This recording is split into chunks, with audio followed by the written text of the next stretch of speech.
What's going on? I'm Nando. Yeah, and I'm DJ. And I am Diggins. And this is Mostly Nitpicking, a podcast where every week we pick apart a piece of pop culture by looking exclusive at the details. Woohoo! Yeah! Very exciting. Yeah, we're talking about a movie this week where two characters, exclusively just the two, have weird voices and the rest of them have kind of normal voices. And they didn't have a lot of choices. Unless one of you was going to try to do the Dolph Lundgren accent. Everybody else in the movie pretty much just sounds like you would expect. What accent? Wait, Dolph true. Lundgren speaks in this movie? He must, right? He must say something like, no, Skeletor. What is... Yeah. Surely he's the main character of the movie. You'd assume so. And like, you know, we'll get to it, but he's in there. We're gonna talk about He-Man, the first one called Masters of the Universe 1987, pretty much is what people call it. Well, they call it that now because now there's going to be a new one. Yeah, which we're addicted to doing Inexplicably. Well, we'll talk about that. It's a weird one because like this one doesn't really get in. Like this one takes all the He-Man stuff completely at face value, which is interesting. But like this is the one you could get away with calling He-Man. I think they just didn't. Mm-hmm. But like the new one, it's supposed to kind of be like an origin story. It's like he doesn't call himself He-Man the whole movie, so it might feel a little weird. But are you telling me a modern movie features the character not calling themselves by the famous name that they are for most of it?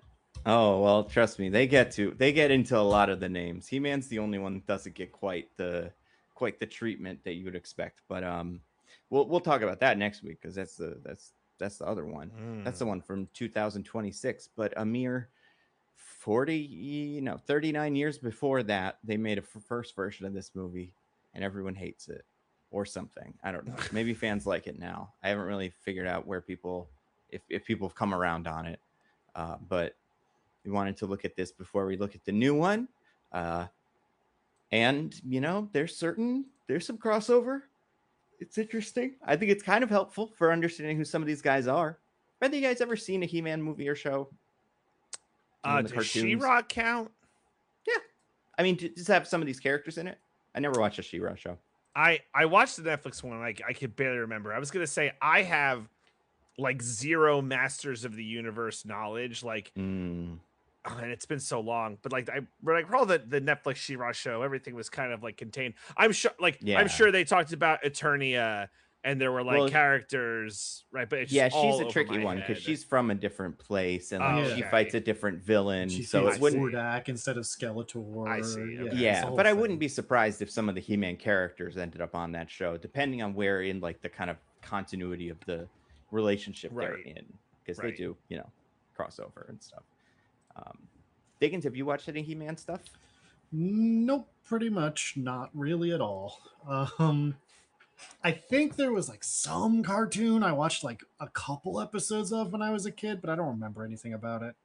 Well, we'll find out next week how helpful that was, because you probably they made a cartoon in the like 2000s that people I think don't like because it made He-Man look 2000-y and people thought that was not cool. But I think since then there have been quite a few different cartoons that people all say are pretty good. I think they gave him a ponytail or something. But that there's definitely the ponytail cartoon, but I don't know if that's the 2000s one or not. But anyway, we'll talk about that in a second. But before that, we got to talk about news, you guys. Whoa. Are you excited for that?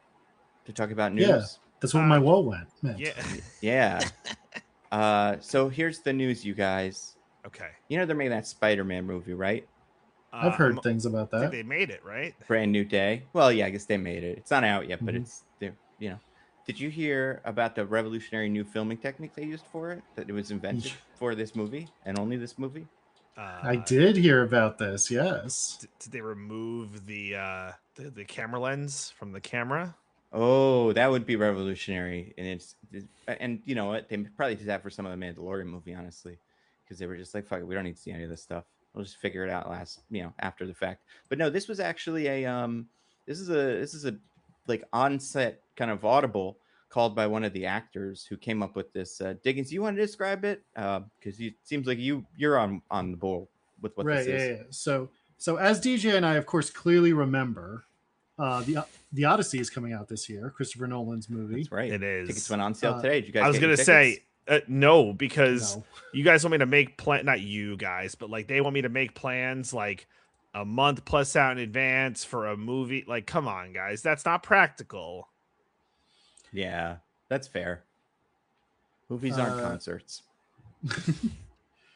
But anyway, so we of course remember that's coming out, and Tom Holland is in that movie. He's playing Telemachus. Yes, That's right. So he got to be up close and personal, watching Chris Nolan make a movie. So when he came back to the Spider-Man set, he apparently like called in all the producers and was like, "Hey guys, what if we did our jobs this time? Yeah. What Well, if instead of just making it up as we go and kind of putting ad hoc together whatever we think of on the day, what if we like plan ahead of time and decide what the movie's going to be before we start filming and then do that?" Yeah. But Diggins, where's the mystery in that? That's the adrenaline of just showing up on set and deciding. That's when you feel the most alive. Well, tell this to Tom Holland, DJ, not me. He's the one who insisted on this radical new technique of knowing what you're doing. I don't know. I don't know. We'll see. Seems I mean, fishy to me.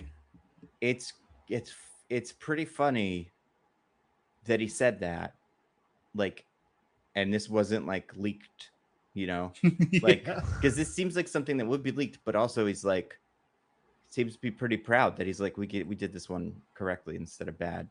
Is he trying to make a pivot to like, I'm serious actor now? Is he trying to do the Chalamet? This is the Chalamet pivot? He's been trying to do that the whole time. I think this is just he has to promote both of these movies at the same time and is being asked questions about both of them, and it kind of they overlap. Considering like the sorts of movies he's been in his career up until now, this may genuinely be the first time he's ever encountered like an actual functioning set. And he might genuinely be like, "Oh my God, why doesn't everyone do this?" What about that movie where the camera goes up his butt?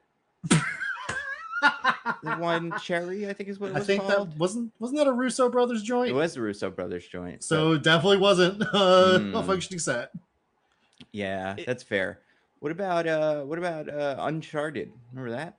Oh my God, forgot about Uncharted, a movie we did. No, I remembered. Oh, In fact, I was specifically thinking about it when I said that thing I said. Do you think that for some actors who like really care about the craft and aren't just to like there to make a paycheck, do you think like when they work with a director like a Nolan or a Spielberg, like someone who like really gives a fuck, like a director who really really gives a fuck, are they like, oh my God, is this what acting is? Like I wonder if that's like a revelation for them. Like, is Tom Holland gonna be like, can we fucking kill Spider-Man in Doomsday? I think it'd be fucking sick if we just killed him. I do love the story of Seth Rogen in The Fabelmans. Which is somewhat similar to what you're saying, DJ. Okay. Where when they cast him, Spielberg was a little worried. He was like, because Seth Rogen often like improvises in his movies. Yeah. And he was like, and Spielberg doesn't do that sort of thing. He's like, I don't want the actors to improvise. I want them to read the lines. Yeah. Right.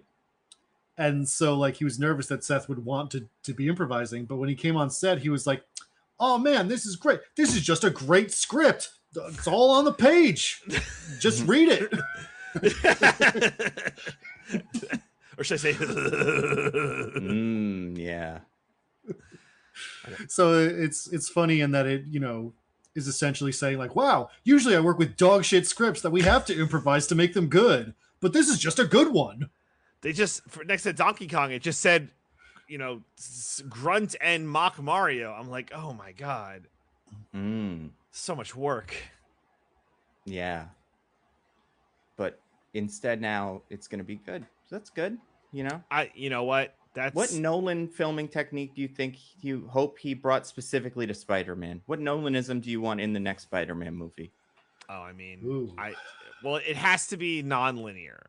That's I That don't could know be how he's gonna do cool. it for the Odyssey, but let's make it non-linear. Let's start with the death of Spider-Man, where it's him Mm. impaled by, I don't know, a green goblin spear or whatever. Mhm.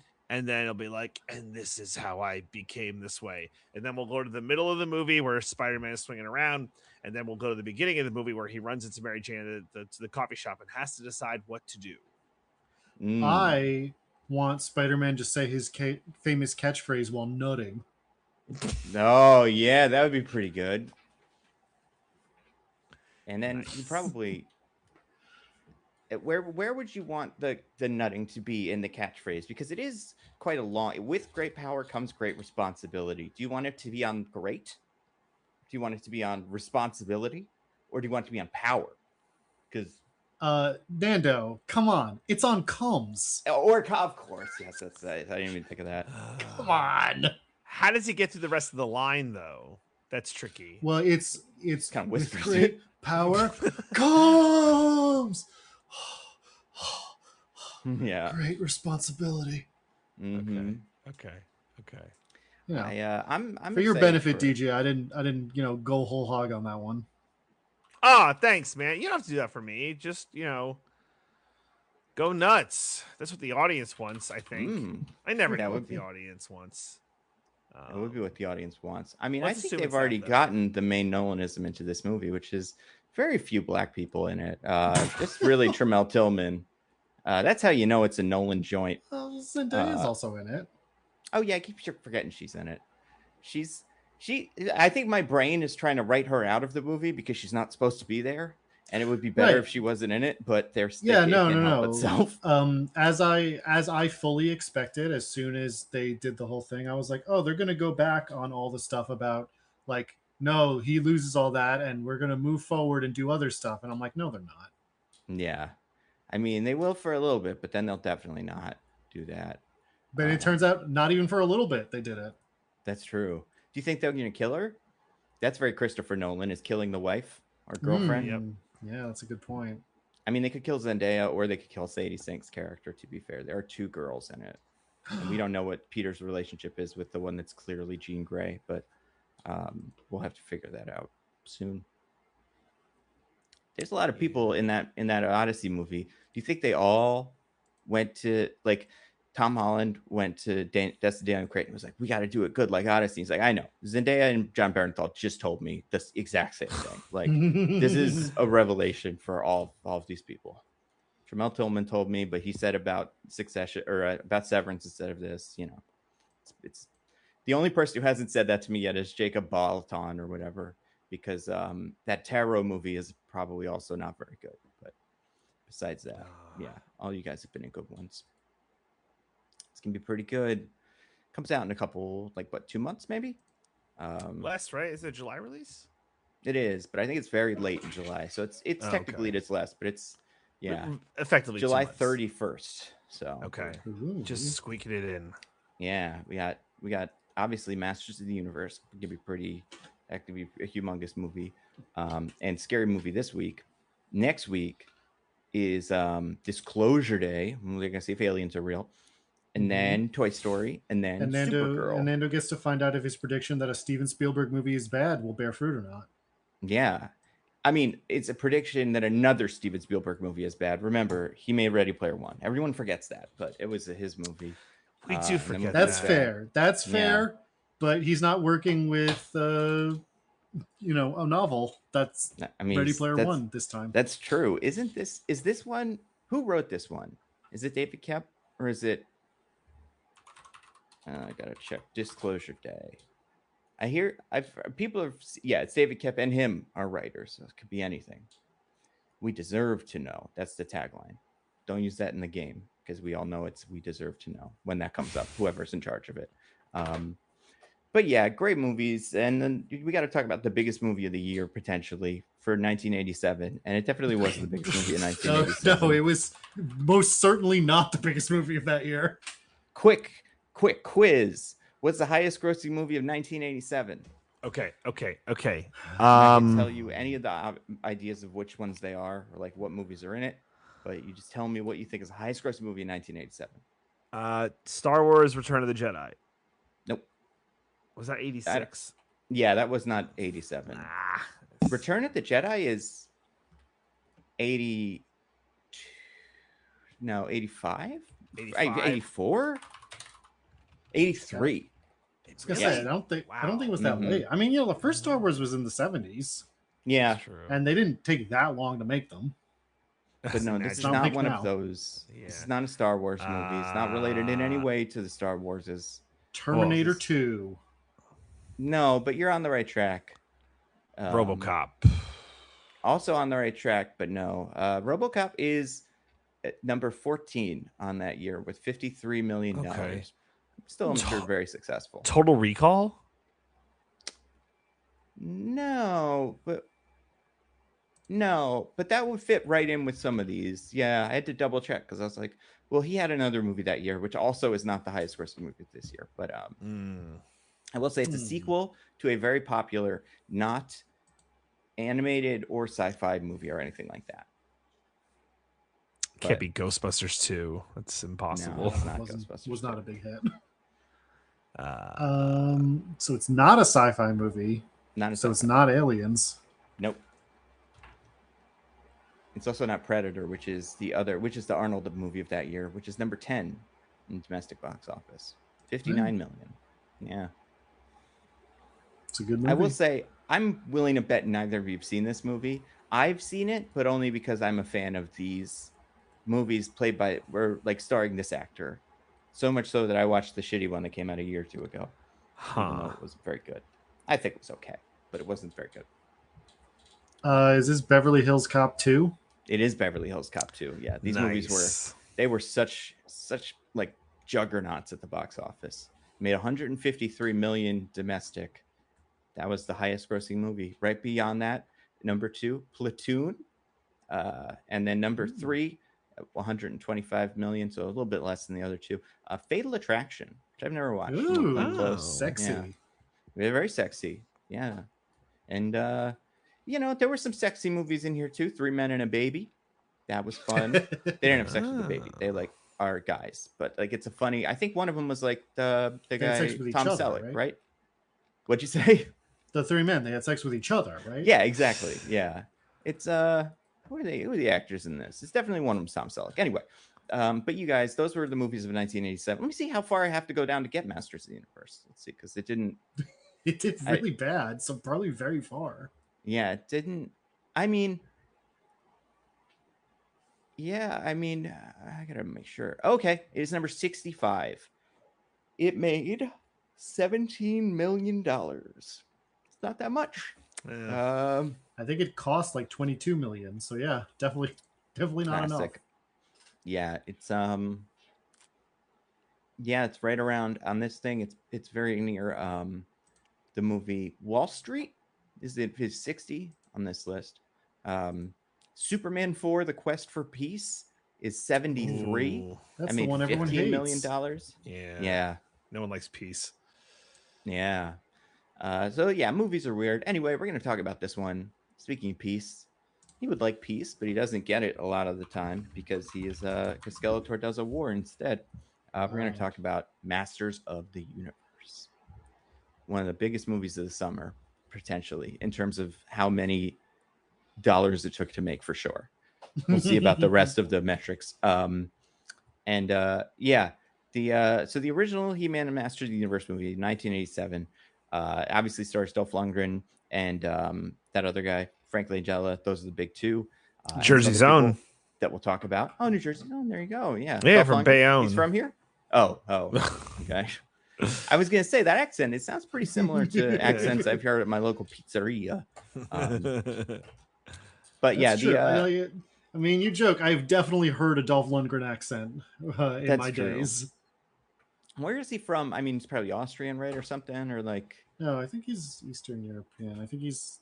I'm not sure if he is Russian or if he's just from one of the Baltic countries or. That's the thing in my head. I don't think he is. Oh, he's Russian. Swedish. Duh, he's Swedish. Yeah. There you go. He's it's pretty cool. We got to talk about Masters of the Universe. And one of you guys is gonna have to summarize it. because I just don't want to, and I have the power, as we say in the movie. So I get to make you guys compete in the IMDb B's and spelling bee. It's a great power, by the way. Just decide you don't want to summarize it. Awesome.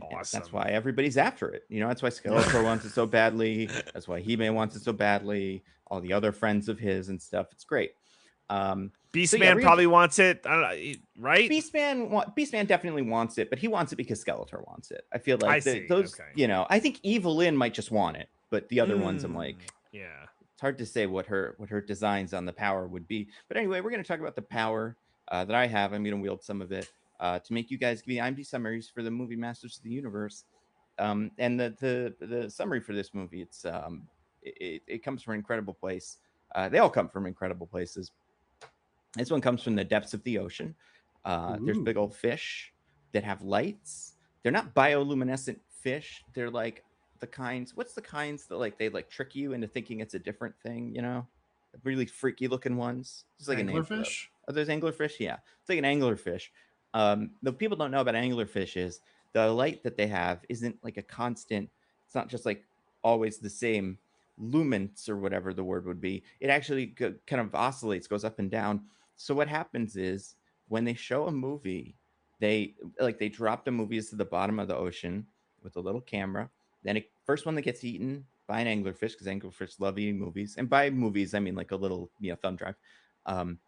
They used to do it with the whole reel of the film, and that got quite difficult. But because it would crush most of the fish. But this then anglerfish are actually quite small.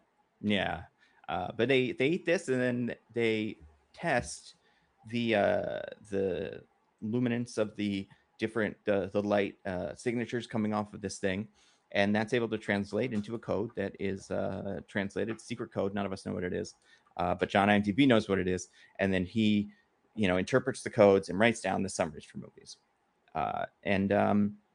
Sometimes the movies, because of their connection to the ocean, this movie doesn't really have that. It should, because one of the villains is a mermaid, but he doesn't in this one. But sometimes the summaries are quite good. I would say this one, the summary is quite good. Okay.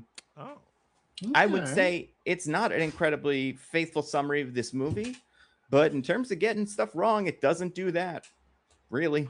So, it's an interesting one. DJ Diggins, which one of you gets to decide who goes first or second? Diggins. Me. All right. And Diggins. I'm gonna go first. Sounds good. Because it's not like this matters anyway. It matters most. It matters you get a point or something if you're really good at it, like Nando did last week. Yeah, well, we might have to go to a tiebreaker, but probably not though, right? We'll see. I mean, listen, one of you guys could do really well with this one. I think there's a good chance one of you could run away with it. Okay.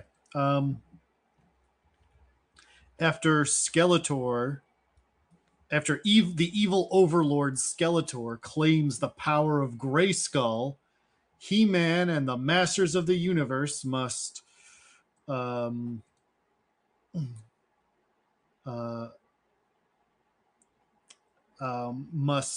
fight back and reclaim the power with the help of some new friends. Okay. DJ? Okay. He-Man. The legendary He-Man must battle his arch nemesis Skeletor for the power of Castle Grayskull. Their battle takes an unexpected turn when they wind up on Earth and must work with some new friends to ensure victory. So one of you did better than the other one, but then they kept going, and then I genuinely think I may have let the person who did better win if they hadn't continued. Because DJ, you had a much better summary, or at least closer to what John IMDb interpreted from the fish. And I'll read it to you. The heroic warrior He-Man battles against the evil Lord Skeletor and his armies of darkness for control of Castle Grayskull. Period. End of summary. There was a point when you kind of took a breath and then you kept going, and I was like, oh, okay, never mind. He's gonna keep going, and then you like went like, and then I was like, oh, is he gonna go like, you know what? Let's just end it there, because then I would have been like, that's it, that's the summary.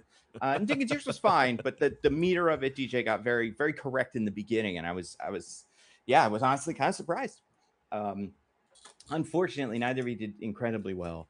Oh and no! I think most of you got most of the details. I would say Diggins had Overlord Skeletor, and it was Evil. Lord Skeletor. I also said evil. Oh, you did say evil, sure. But if you had said evil Lord Skeletor instead of evil Overlord Skeletor, that might have been enough for me to go like, ooh, that's a pretty good pull.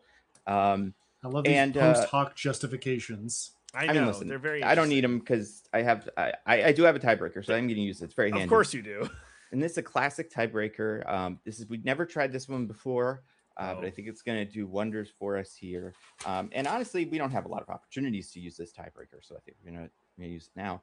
And this is who will be there for me.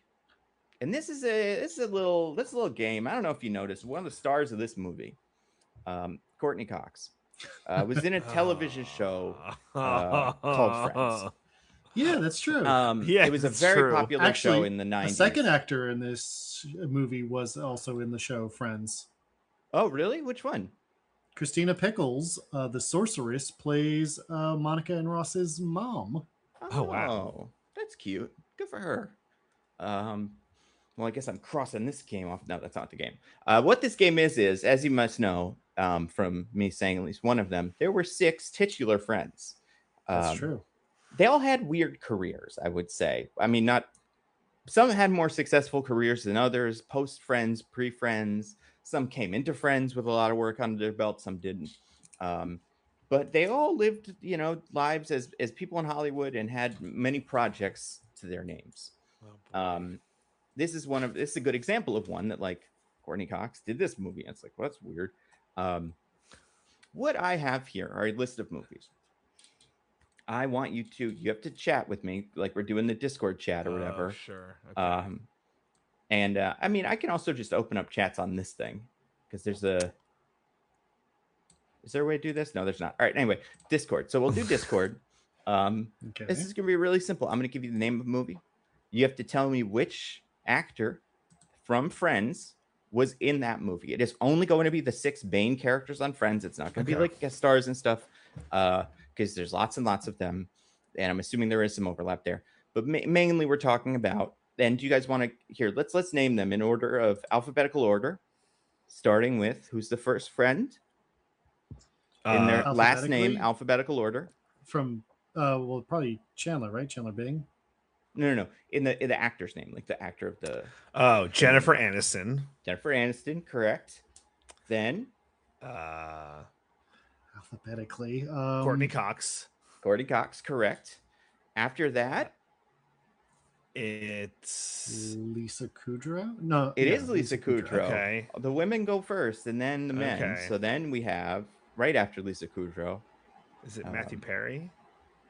No, it's another one that comes. No, Matt LeBlanc. Matt LeBlanc. That's correct. Right. Yeah. Then Matthew Perry. Then David Schwimmer. And then David Schwimmer. That's correct. So those are the 6 friends.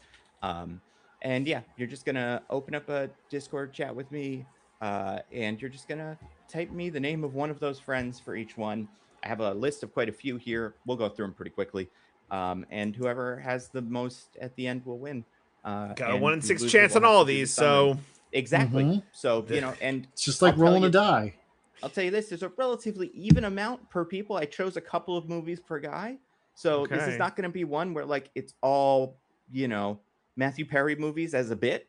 It's spread out. So if you're like, oh, we've already said this one, you can game it out a little bit. All right, here we go. This is the first one. You guys, which member of the cast of Friends was also in a little movie called Mac and Me? Give me a member of the cast of Friends who was also in Mac and Me. And you got 10 seconds. We can make this one quick. We talked about this in the Mac and Me episode. We did. I got one from Diggins. I got one from DJ. Diggins, you get a point because it was Jennifer Aniston. Was Oh, perhaps we weren't able to figure this out fuck. for certain. She is credited on it. We think she was a background dancer in the McDonald's scene, but we couldn't figure out which one she was. I forgot. Right, yeah. Obviously, DJ, you said David Schwimmer. Good I have guess. no Good guess. Yeah, that's okay. All right. That's good. Next one. Which member of the cast of Friends? Oh, and by the way, the title was "Who Will Be Where for Me?" Is I'll be there for you. You know, it's like, I got it. No. Okay. Yeah. It was too complicated the way it was written here. Which one of the members of the cast of Friends was in Charlie's Angels Full Throttle? One of them certainly was. I got one from DJ.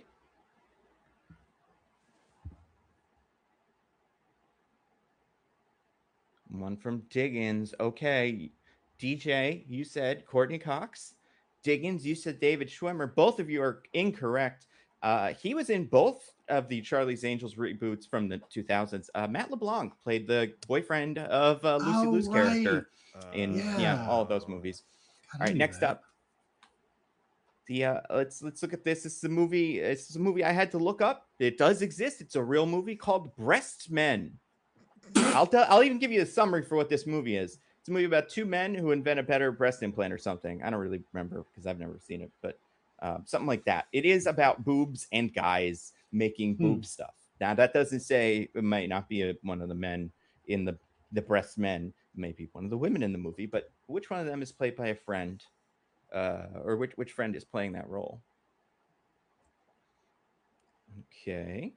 I got one from DJ, and I got one from Diggins. DJ, you said Matthew Perry. Diggins, you said Matthew Perry. I am so sorry. It is David Schwimmer. That's a Schwimmer, baby. That's a Schwimmer. All right, next up. Movie Hotel for Dogs. It's a movie about a hotel for dogs. I don't remember seeing it. It came out around the same time as Hotel Rwanda. I was going to say, I remember Hotel for Dogs because of people making jokes about a Hotel Rwanda for dogs. Yeah, it was weird that they both came around the same time. I have not seen. I saw Hotel Rwanda. I haven't seen Hotel for Dogs. I believe isn't Don Cheadle in both? He's definitely in Hotel Rwanda.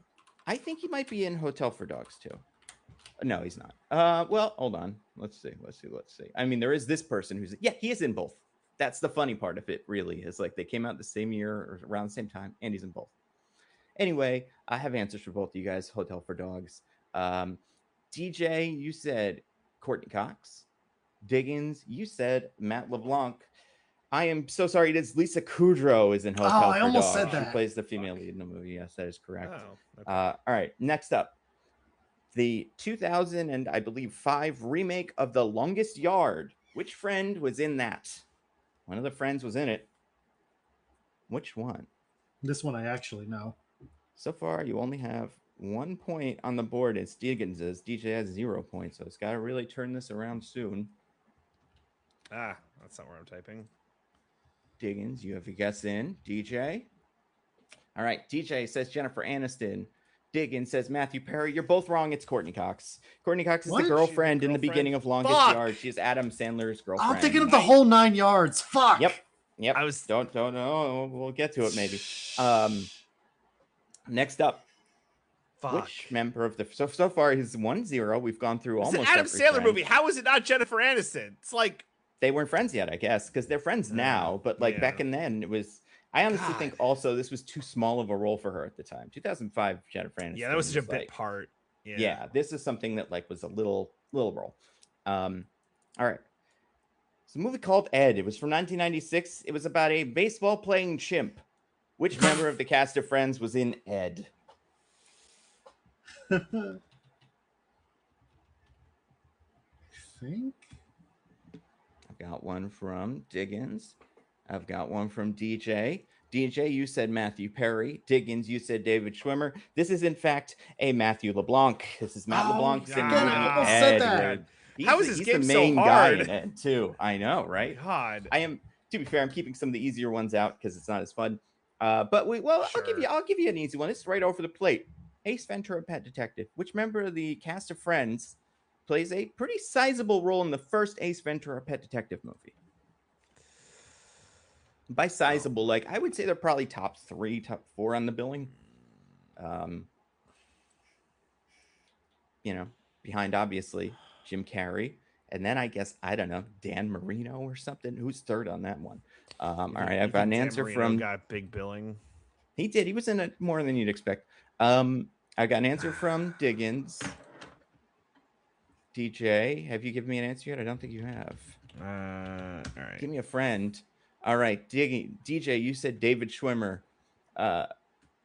Diggins, you said Jennifer Aniston. This was, in fact, Courtney Cox. Courtney Cox plays the investigator that has to wrangle Ace Ventura. Wow, this is going to come down to the fire. This is insane. Right. Next up, both analyze this and analyze that. Which member of the cast of Friends was in both of the analyzed movies? These were incredibly popular at the time. I think they kind of hold up. They were famously, what if a Sopranos figure, like a mob boss, has to go to a therapist, which was also the plot of the whole Sopranos show. So it's kind of funny that they did both, but these were very popular and they're pretty funny. Billy Crystal was the therapist. It was another one of those Billy Crystal kind of overacts vehicles, but it works. And then obviously Robert De Niro played the main guy. This is where he's like, you're good, you're good. That's what that's from. And I will say, DJ, you said it was Lisa Kudrow. Diggins, you said Matthew Perry. It is, in fact, Lisa Kudrow. This is a point for DJ. Back on the board. Yes, this is. It's now tied. It's now tied 1-1. All right, next up. Which member of the cast of Friends was in the first season of American Crime Story? Played a sizable role in the first season of American Crime Story on FX, I believe. This one I'm 100% confident in. Diggins, you gave me an answer. Very good. DJ, do you have an answer for me? Yeah, if this is what I think it is. DJ and Diggins, you both said David Schwimmer. That is correct. He played Rob Kardashian, the Kardashian father, who was one of OJ's lawyers. All right, next up. Which member of the cast of Friends was in the John Carter movie? One of them was. Fuck. One of them was in there. The John apparently, Carter movie? according to IMDb. I didn't know anyone was in the John Carter movie. It was Willem Dafoe and the main guy who's John Carter, some other people, and this one. I don't know what role they played. I think it was a voice role. I think they were one of the aliens, in fact. All right, I have an answer from DJ. No. Okay. An answer from Diggins. All right, Diggins, you said Courtney Cox. DJ, you said Matt LeBlanc. This is also David Schwimmer. David Schwimmer was in John Carter. Yeah, Next up, what do you know? Bruce Almighty. What if Jim Carrey was God? It's the second Jim Carrey vehicle on our list. Which member of the cast of Friends was in Bruce Almighty? Diggins, you gave me an answer. DJ gave me an answer. That's correct. Jennifer Aniston is the wife or girlfriend or something in Bruce Almighty. Whatever. Yeah. 3-3. Yeah, I think they're just dating. Because it would be weird if she divorced him halfway through the movie and it wasn't a bigger deal. I think she just leaves him. Next up, who provided a voice in the video game Fallout New Vegas? One of the friends was in Fallout New Vegas. For real? Yep. Yeah. I know had to this look one. this up. Of course, Diggins knows this. So Diggins gave me an answer. DJ.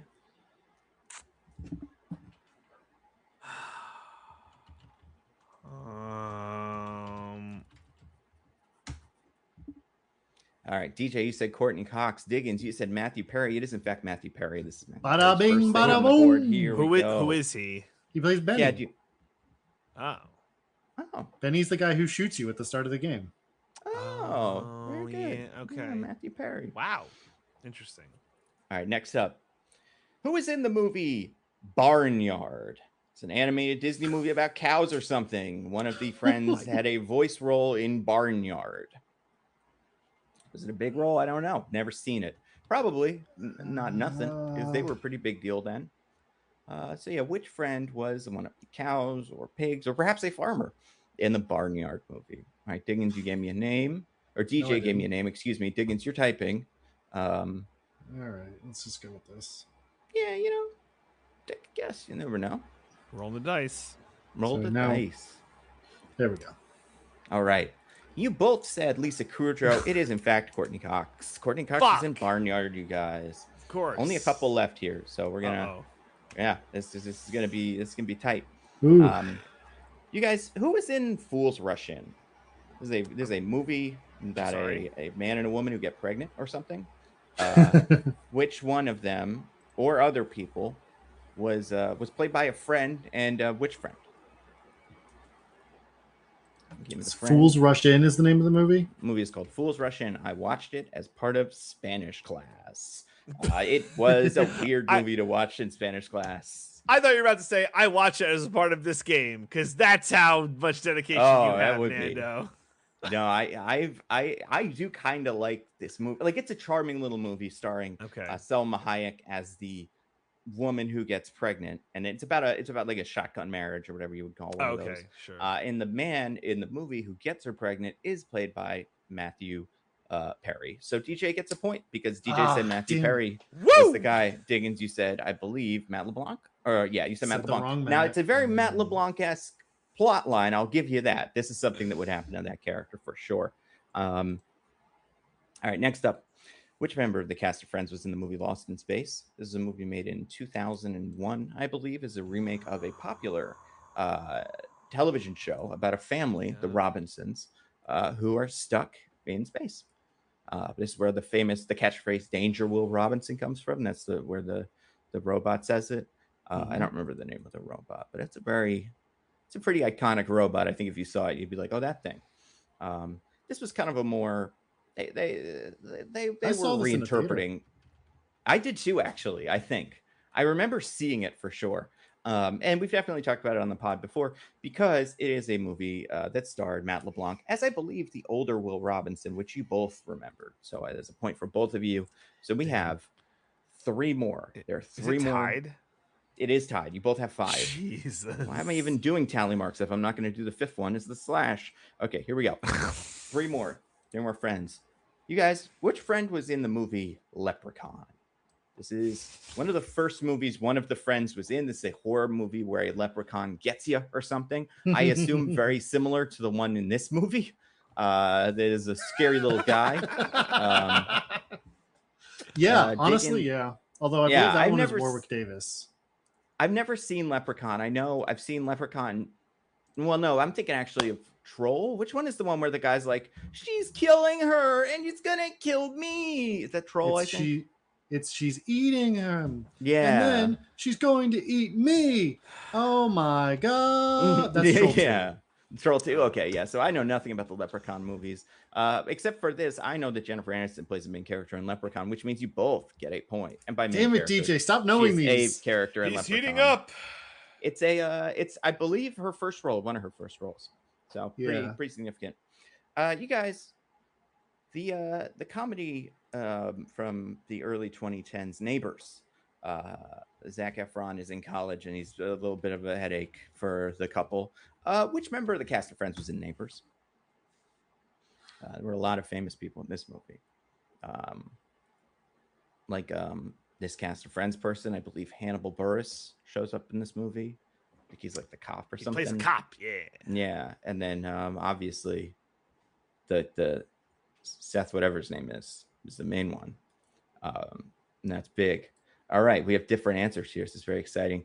DJ, you said Lisa Kudrow. Diggins, you said David Schwimmer. Congratulations, DJ. It is, in fact, Lisa Kudrow. She is the dean at the university. I almost said correct. Lisa Kudrow. That is correct. It's a bit part, but she owns the screen when she's on it.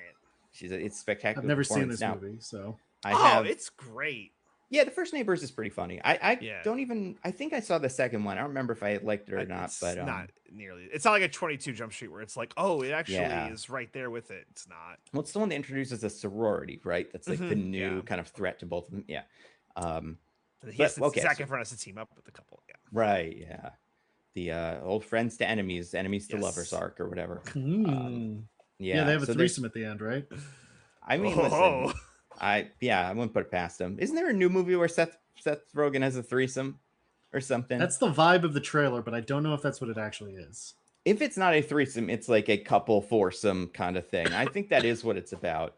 And yeah, it's it was Penelope Cruz and Edward Norton, I think. And looks like it could be funny. Anyway, we got one last friend here now.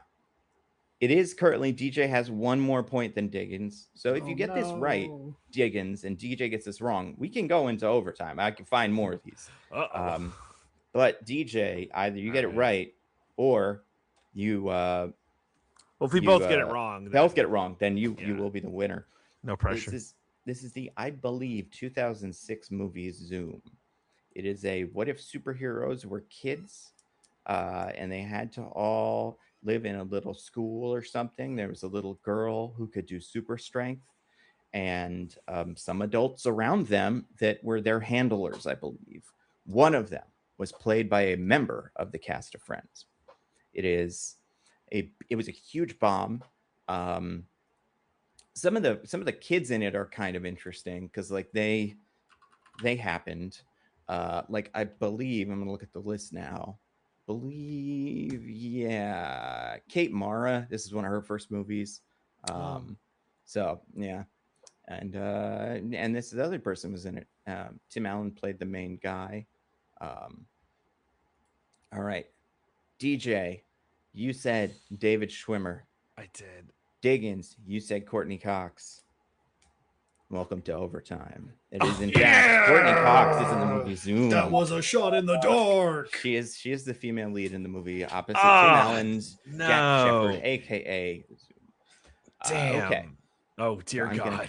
I have all their IMDb's still open, I think. Well, no, I'll have to reopen them. So how does this work? Is it like we go? How does this? I'll work? do best of 3 for the next ones. So Okay. we'll do 3. They may be the same friend. They may be different friends. Who knows? It will be one of the 6 principal friends, though. Don't even worry about Elliot Gould or the Gunther, that guy. Jon Favreau. Is he in Friends? Oh, nice. Yeah, he plays one of Monica's boyfriends in season Paul 3, Rudd, I believe. Paul Rudd. Oh, Paul Rudd's a huge Friends player.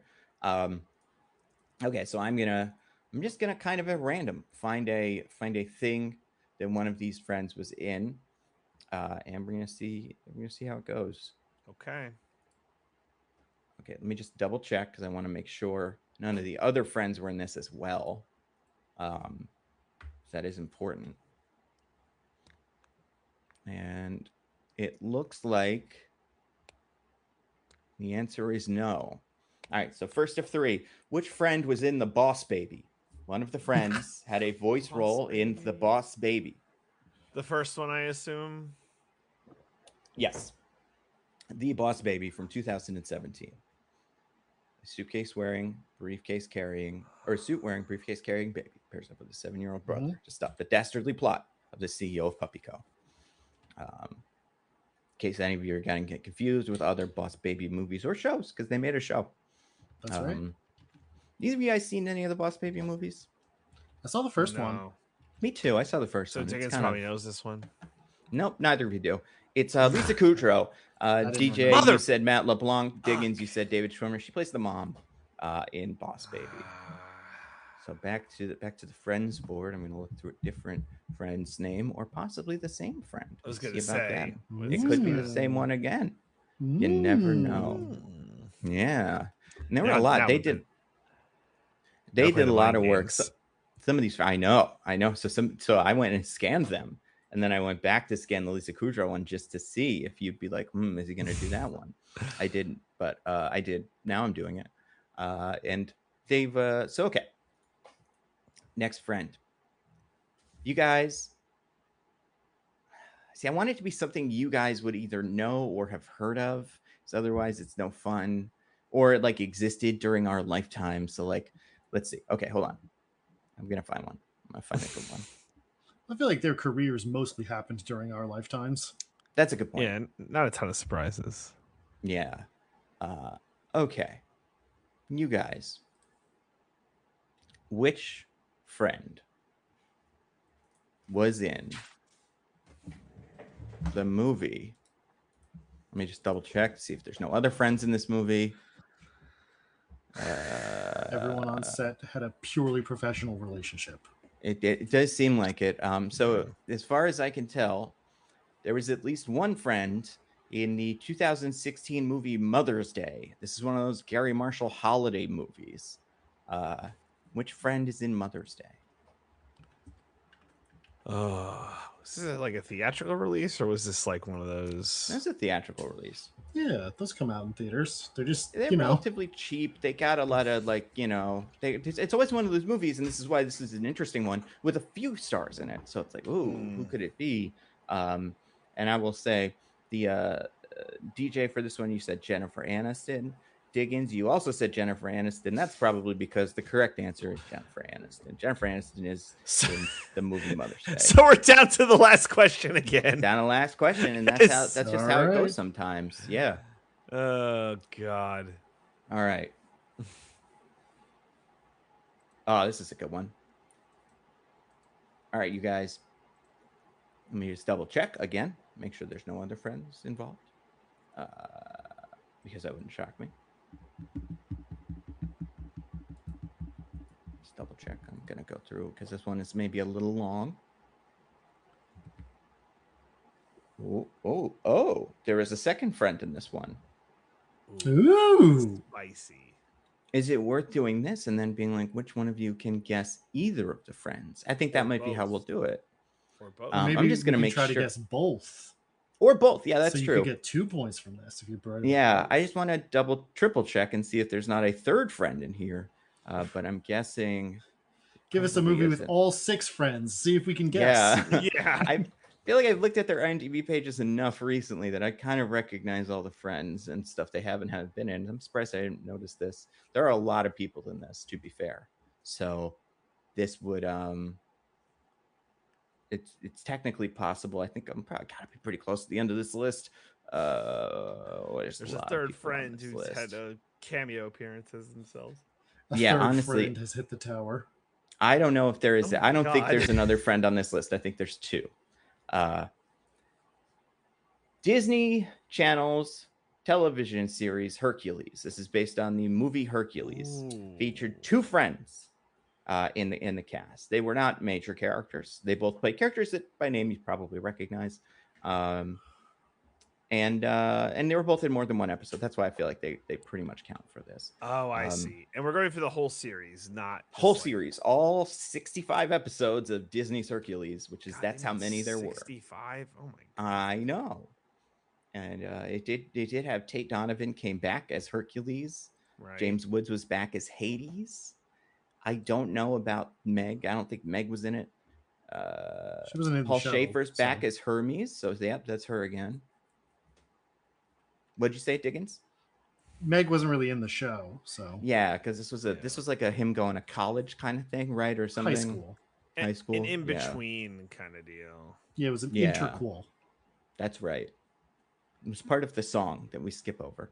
Okay, so I will say, and you get, like I said, give me 2 friends. Let me see if you both have given me 2. Okay, I have 2 from DJ. I have 2 from Diggins. I know one of mine is definitely correct. Oh, really? Which one? Do you want to say it? His are in now too. Which one? Lisa Kudrow played Aphrodite. Oh, Lisa Kudrow did play Aphrodite in the show. I guessed her, which DJ also guessed. Now the question is, did either of you guess the second friend? I'm trying to find their name on the IMDb so I can figure out exactly who they played, because it is here. Okay, someone played. What's this thing called? This is also a god, I'm guessing. Let me just Google it. Okay. Yeah. Oh, okay. Yeah, I know this. I didn't know this was the name of it.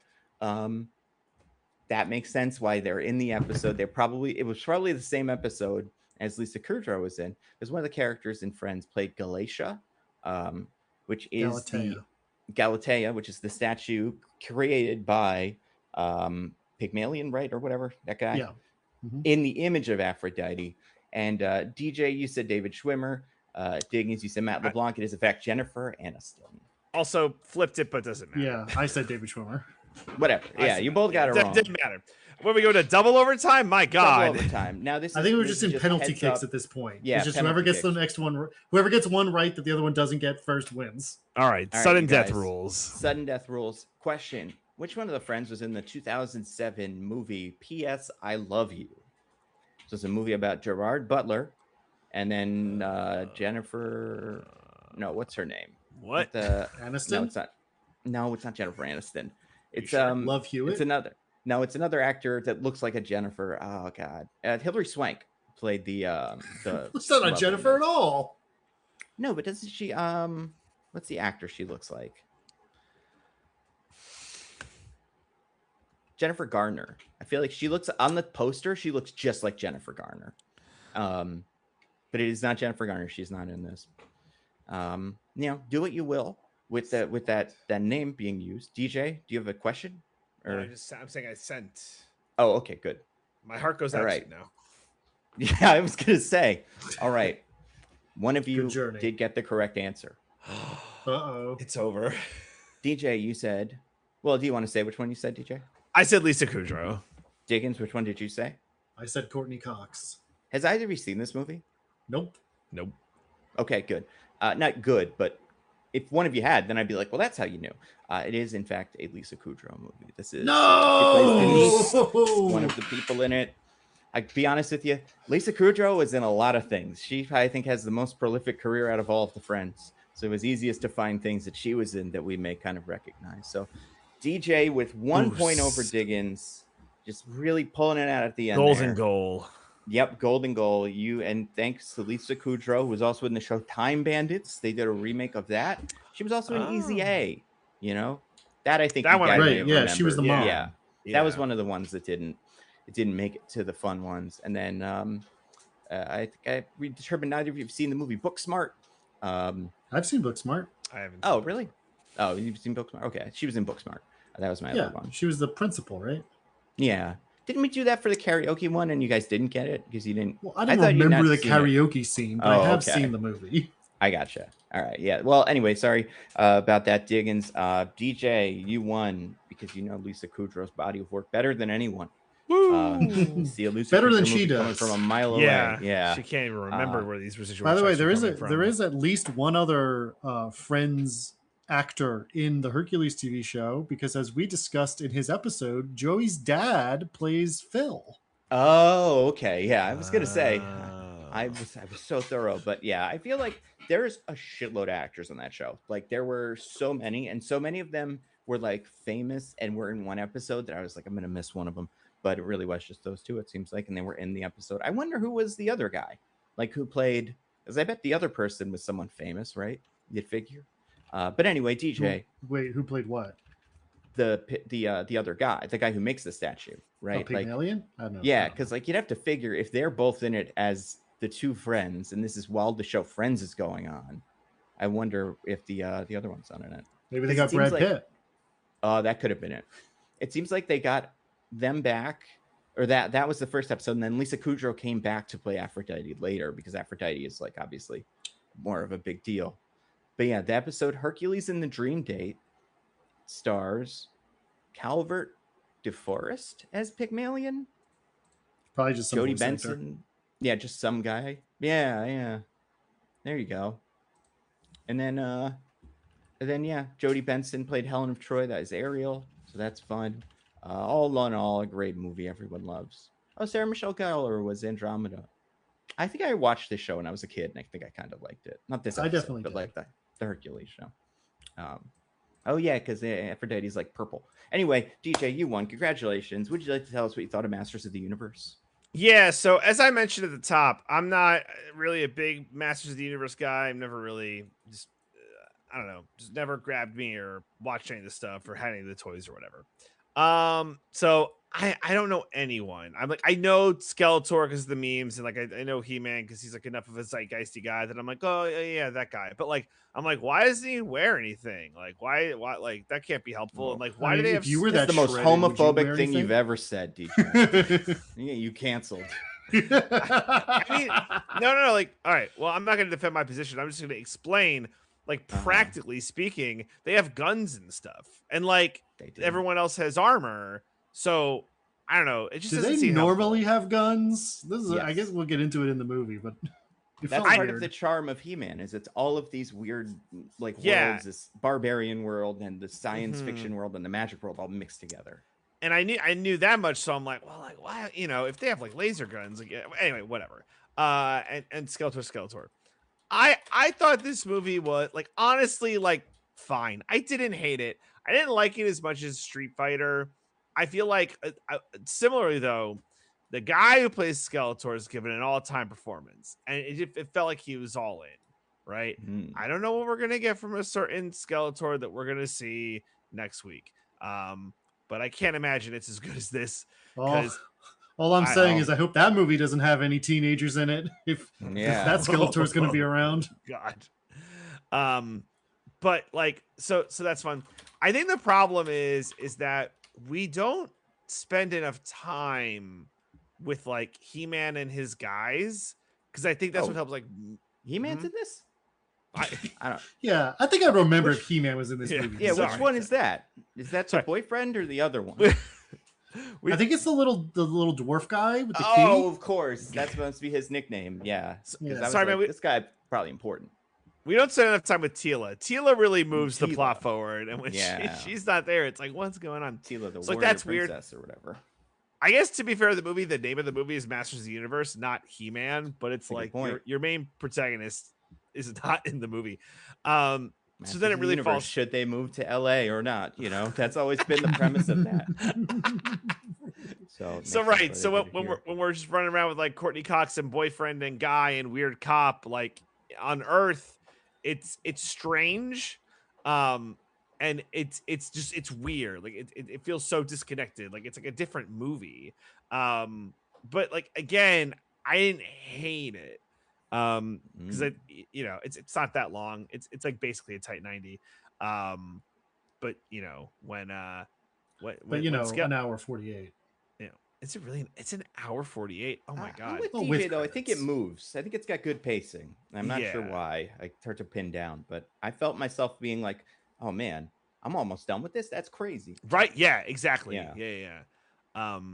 So anyway, it's didn't love it, didn't hate it. I think the performance of Skeletor elevates it, and He-Man should have been in it more.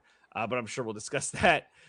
Diggins, what did you think of this movie, Masters of the Universe, 1987?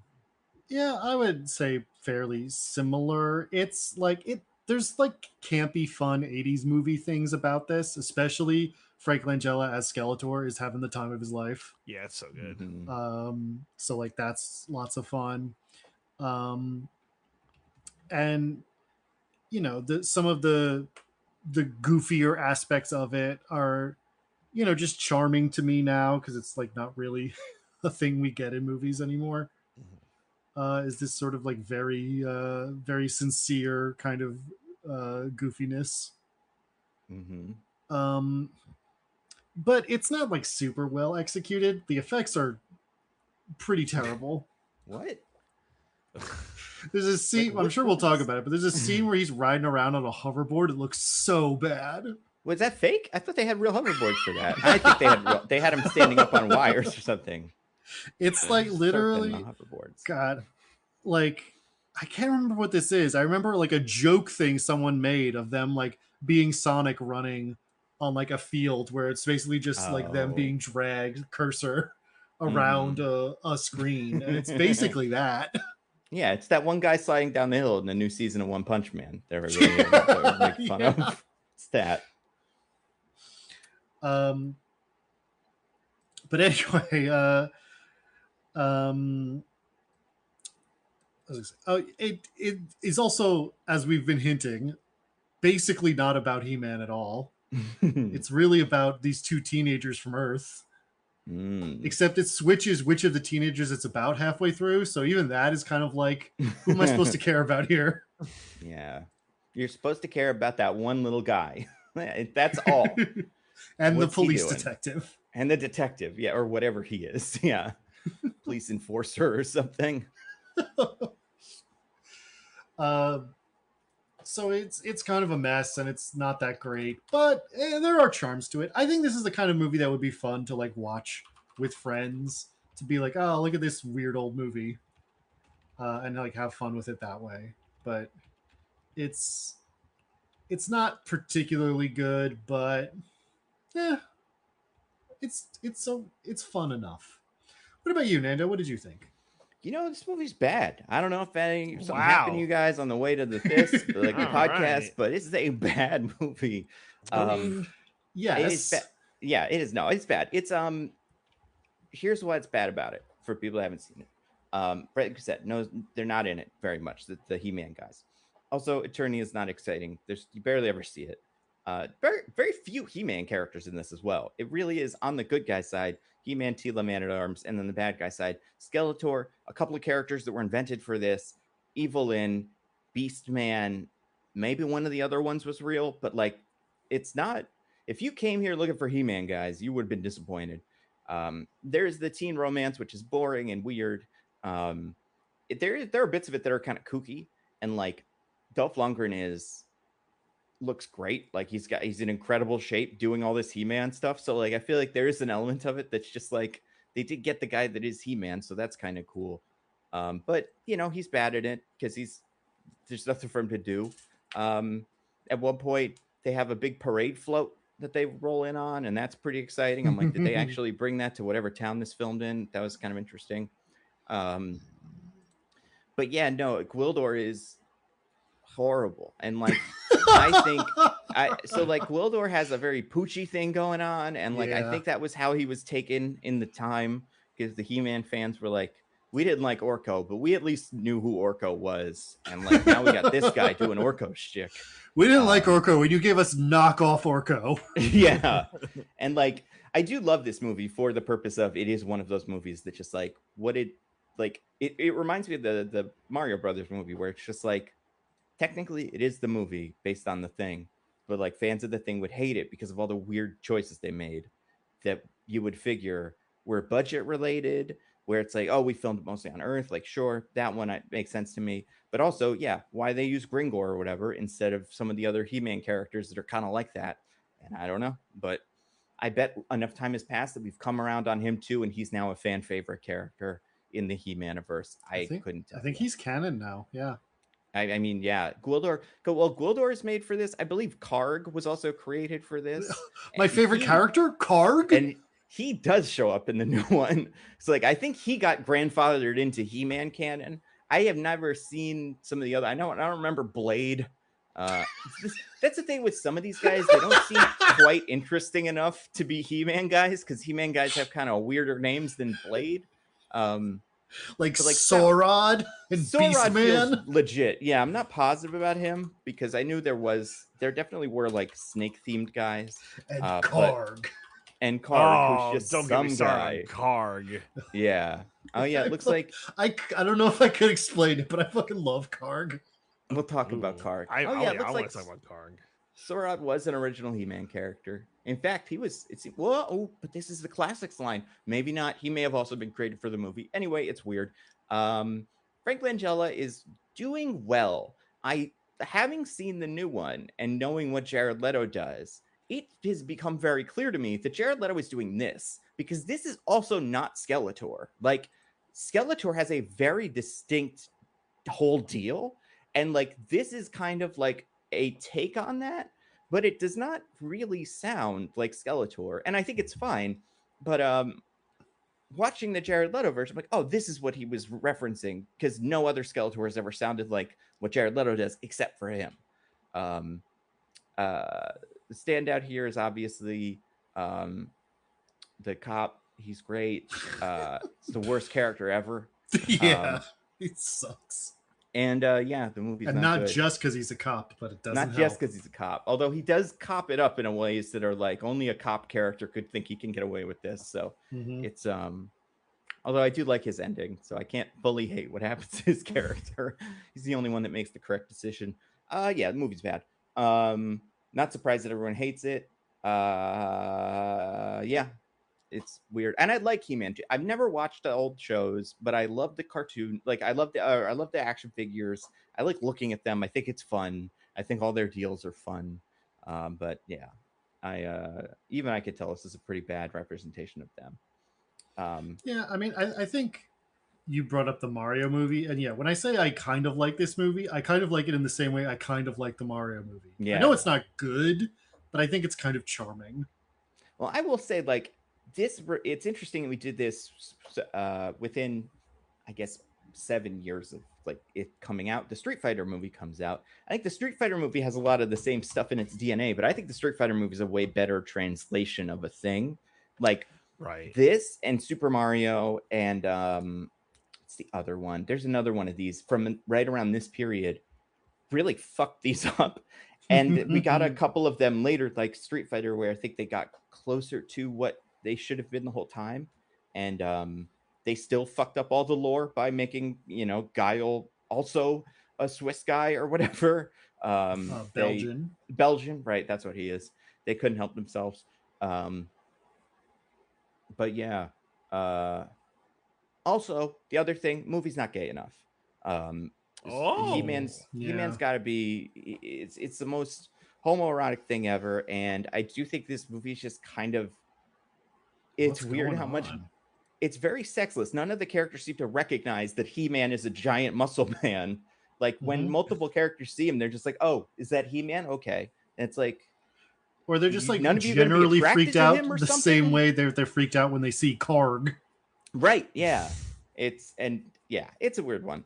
We'll talk about it. But Diggins, as the loser of the IMDb, B as in spelling B/runoff game, who will be where for me, you have the distinct honor, pleasure, perhaps, of summarizing Masters of the Universe. You'll have 15 minutes, and that'll be it. So I just put out this. Here's a picture of a bomb. It's not a real bomb. Don't worry. This is a C4 clock, which is an option apparently. Yeah, doesn't look like C4. Yeah, and I don't even know what C4 looks like now that I think about it. I know it looks like kind of like it's a thing. Like what color is it? I feel like it's usually just like a brick, but you can shape it. That's sort of like the point of C4. Yeah, be creative with it. Like turn it into like a little pot or something. Turn into a little butterfly if you're Naked Snake in Metal Gear Solid 3. Yeah. And you have 15 minutes, sir, to describe the plot of Masters of the Universe, 1987.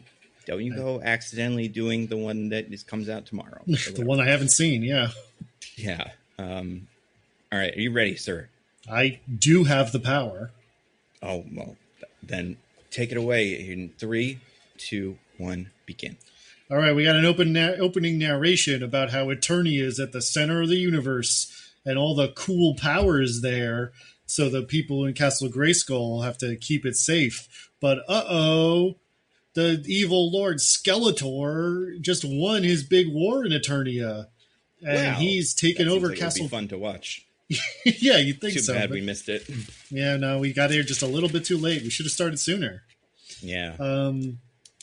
Yeah, Skeletor has taken over Castle Grayskull, and he's imprisoned the sorceress, who is some sort of conduit for the powers of Eternia, Grayskull, or whatever the fuck. I don't know. Mm-hmm. More or less. And he's like, ha ha ha, I am going to have all the powers of Grayskull. Bring me the He-Man. And then we see He-Man out in the wilds of Eternia, fucking up Skeletor's guys, who are definitely not stormtroopers, guys. They're not stormtroopers. And they're not the knockoff stormtroopers from Spaceballs either. They're a different thing than that, too. Definitely not. Anyway, he fights a bunch of guys, and then Man-at-Arms and Teela show up, and they're like, we're going to help you, He-Man. And he's like, cool. They're from He-Man. Yeah. And he's like, what about all of our other friends? And Man-at-Arms says, don't worry about it. They're all dead, I guess, or something. But wait, what's this in the net? Someone being captured by Skeletor's guys. It's a horrible little man. Ooh. This is Gwildor, I believe. Yeah. Gwildor. GW. Gimli. He is, as I said, a horrible little man. But it turns out he's the reason Skeletor won, because he invented a cosmic key that lets you teleport to anywhere in the universe if you play a sick enough tune. Wow. And he's like, I didn't mean to do it for Skeletor, but Evelyn tricked me. Yeah. But I have a second cosmic key. And they're like, we can use that to teleport into Grayskull and save the sorceress. So they do that. except they don't save the sorceress. She's in an energy field that only Skeletor can undo. And they're like, Gwildor, can you teleport into the force field? And he's like, yes, but I have to find a sick enough beat first. Yeah. And unfortunately, they don't have time to find that sick beat because Skeletor's guys show up and they start shooting their not stormtrooper guns at them. And they're like, we have to get out of here. Skeletor's going to be here, and then we're fucked. Gwildor, just punch keys at random, and we'll go wherever. So they do that. They almost lose their cosmic key, but Man-at-Arms uses his cool grappling hook to get it back. Oh, nice. And Skeletor's like, no, get me back that cosmic key and bring me He-Man. Next time they use it, we'll be able to lock onto the signal and we can find them. What do you think they do until then? Just sit around? Yeah, I mean, they have a whole new castle to sort of get acclimated to. That's a good point. All right, what's the next thing our He-Man characters are going to do? Well, like forget fight that. With swords, guns. Sorry. That was just like an unrelated prologue to the real movie. Oh, okay. Because now we cut to Courtney Cox in a diner or something, where she works as a waitress, and she's like, I'm sad it's my last day working here at this diner, and her friend's like, oh, I don't like that you're moving away across the country, but before you do, you should know, don't break up with your boyfriend, your high school boyfriend, 17-year-old Courtney Cox. It's 23-year-old Courtney Cox, but 17-year-old in the movie. Ah, that makes sense. Yeah, the age of this character is kind of strange. She's definitely supposed to be in high school, right? She is, because she's leaving before finishing high school. Yeah. They say that in the thing. And I just like, why? But yeah. Mm-hmm. But she's like, I have to leave and break up with my boyfriend because my parents are dead and it makes me too sad. I need to be somewhere else. Fair. And I'm like, if you're not 18, then I don't think you get to make this decision for yourself legally. That's true. Yep. That was the 80s. Different time. Anyway, so she goes and meets up with her boyfriend, and they're like, oh man, it's our last date. I'm going to miss you so much, Courtney Cox. But what's this weird thing we just found in the park? It's a synthesizer, I think, because I'm a musician man. I like to make music. I'm slightly out of order here, but it's fine. Honestly. You're close enough. I haven't noticed it yet. It's just that I think some more He-Man stuff happens before this. Okay. And he's like, this cosmic key must be a synthesizer that plays music. And I play music in a band. And because it's the 80s, I love synths and keyboards and stuff. So I'm going to go figure out how to work this into my set and ask my music friend about it. Meanwhile, the Eternians have shown up on Earth, of all planets. Whoa. Earth? With cows? They put cows there? Yeah, they see a cow and they're like, is this the life form on this planet? But other than Gwildor trying to say moo, we quickly move past that. And they're like, let's start a perimeter. We have to find the cosmic key because we lost it for some reason. I guess because of the grappling hook thing. I don't know. It's not clear. Yeah. And we need that so we can get back home and save the sorceress and, stop Skeletor from getting all the power. He can't take all of Sorceress's power until the moonrise. What's the moonrise? Shut up. That's what. Later. It's later, but it's coming fast. So it's 20 Porcoms from now. Yeah. Or 20 chronoms, whatever they use. They use a bunch of weird fake measurements that could mean anything. Yeah. Anyway, so they go around. They have some antics. Gwildor steals a bucket of fried chicken from a couple that are making out in a car. And then they start eat. Well, I guess it's ribs, actually, because... It is ribs. It's a chicken and ribs restaurant that she works at. That is on the side. Bizarre. And they're eating them, and Teela's like, what's this white stuff? And Man-at-Arms is like, it's an animal bone. And they're like, oh, we're eating animals? Oh, no.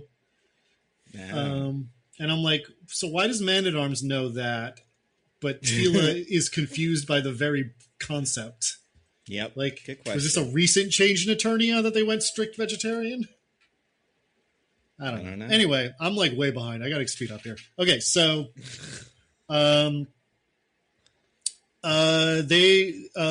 Courtney Cox and her boyfriend are setting up for like a school dance or something, and he's like setting up for his band's going to play it. So he's trying to see how he can work in this new synthesizer he got, and plays a bunch of keys, and is like, whoa, it's so cool. Then he presses a big button that makes it play a melody and display a bunch of lights and stuff. And he's like, whoa, that's so cool. He may have also brought it to his friend by this point, and his friend was like, yeah, I know that. That's Japanese. Yep. In what I thought was genuinely a funny joke. Mm-hmm. They got all the crazy shit over there. So, yeah, that makes sense. But then he's like, I don't know what it is. And he just takes it. And her boyfriend keeps having it. Anyway, he plays it. And then he's like, oh, no, I guess here is where he says, I'm going to go talk to the music store guy to see if he knows what this is. And she's like, I want to stay here because I'm going to miss this school auditorium when I leave. Yeah, he's did a sound check, right, or something? Yeah, he's doing a sound check for the dance. So he's like, all right, stay here, but don't let anyone in. But meanwhile, in Eternia, because he pressed the big red button, Skeletor's like, we've got a fix on the location of the cosmic key. Send my best guys.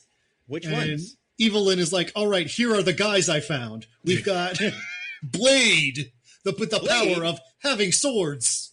Blade and killing vampires. That guy? Awesome. No, different Blade. Oh, okay. Sorod, who's like a reptile man. Also, Beast I looked it Man. up, not from the stuff before. A new guy for this. Blade and Sorod both new. Also Karg, but we'll get to him later. Beast Man, not new. He's a man with the power of a beast. Mm-hmm. And then Karg. No explanation needed. He's just Karg. The fourth one. All right. So they get sent in and they start like beating up some random teenager who's in the auditorium. And then they're like, get Courtney Cox. She must know where the cosmic key is. And so she starts screaming and running away. She throws ammonia in Beastman's face, which is really fucked up. Yeah. They set a fire to the auditorium, but she gets away. So they're running and they're almost caught her, but she runs into He-Man. And she's like, oh, no, you also look like a weirdo. But he's like, don't worry, I'll protect you.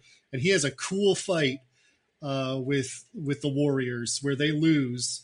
Man-at-Arms and Teela show up at the end, but it's mostly He-Man fighting them. And they retreat back to Eternia. And so the Eternians are like, we're looking for our cosmic key. And Courtney Cox is like, I know what that is. That's the thing that me and my boyfriend found. Meanwhile, the boyfriend has got picked. He goes back to the auditorium and he's like, what happened? Because the cops showed up because of the fire. Mm-hmm. And they're like, we're trying to figure that out. And then he's like, what about my girlfriend? She was in there. And they're like, we didn't find anybody, kid. Stop fucking talking to us about people who might have gotten hurt. We don't care. We're the cops. Yeah. In the most realistic thing in the movie. And then he's like, but I'm worried about my girlfriend. He's like, all right, you want us to do something? Then I'm going to bring you in to your girlfriend's house so we can go look for her. Oh, that's nice of him. And you're like, I guess, okay. Anyway, they go. She's not there, but she is calling her own house for some reason. Yep. From a payphone, and he picks up. And for no reason decides that he needs to lie in front of this cop and pretends it's not Courtney Cox. Yeah. But she's like, stay there with the cosmic key. And he's like, okay. And the cop freaks out for no reason. Well, he starts flipping out for no reason, but then the microwave explodes because they're trying to get the Warriors went back to Eternia, and Skeletor was like, you failed me. For your failure, I'm going to blow up Sauron, and only Sauron. And then he blows up Sauron. And then he's like, Evelyn, you're the new Sauron. And wow. Go get the cosmic key. And so they do. So Evelyn is fixing in on the location of the cosmic key, but the microwave's interfering, so they blow it up, which they can just do, I guess. Mm-hmm. So anyway, then the cop is like, I'm going to take this thing. It sounds like you stole it. And if your story checks out, maybe I'll give it back. So he leaves with this cosmic key. And Evelyn and the Warriors show up, and they torture Courtney Cox's boyfriend by putting a collar on his neck and making him listen to Evelyn's commands. And I think this probably awakens something in him, but, that's for a different movie. Nothing wrong with that. Anyway, so they go to chase after the cop. But then Courtney Cox and the Eternians show up, and they're like, oh, no, you don't have the cosmic key anymore. And Evelyn was here. And Kevin, the boyfriend, is all freaked out. And he's like, I don't want to be part of this. But then he is. It doesn't matter. Anyway, so they go to the music store because that's where the cop was going, and they find him and the cosmic key, and they're like, Gwildor, do the cosmic key. So Gwildor tries to do it, but then Evelyn shows up, so they have a big shootout. She summons in all of Skeletor's dudes, his big army, and they have a big shootout. Man-at-Arms and Teela and He-Man versus Skeletor's dudes.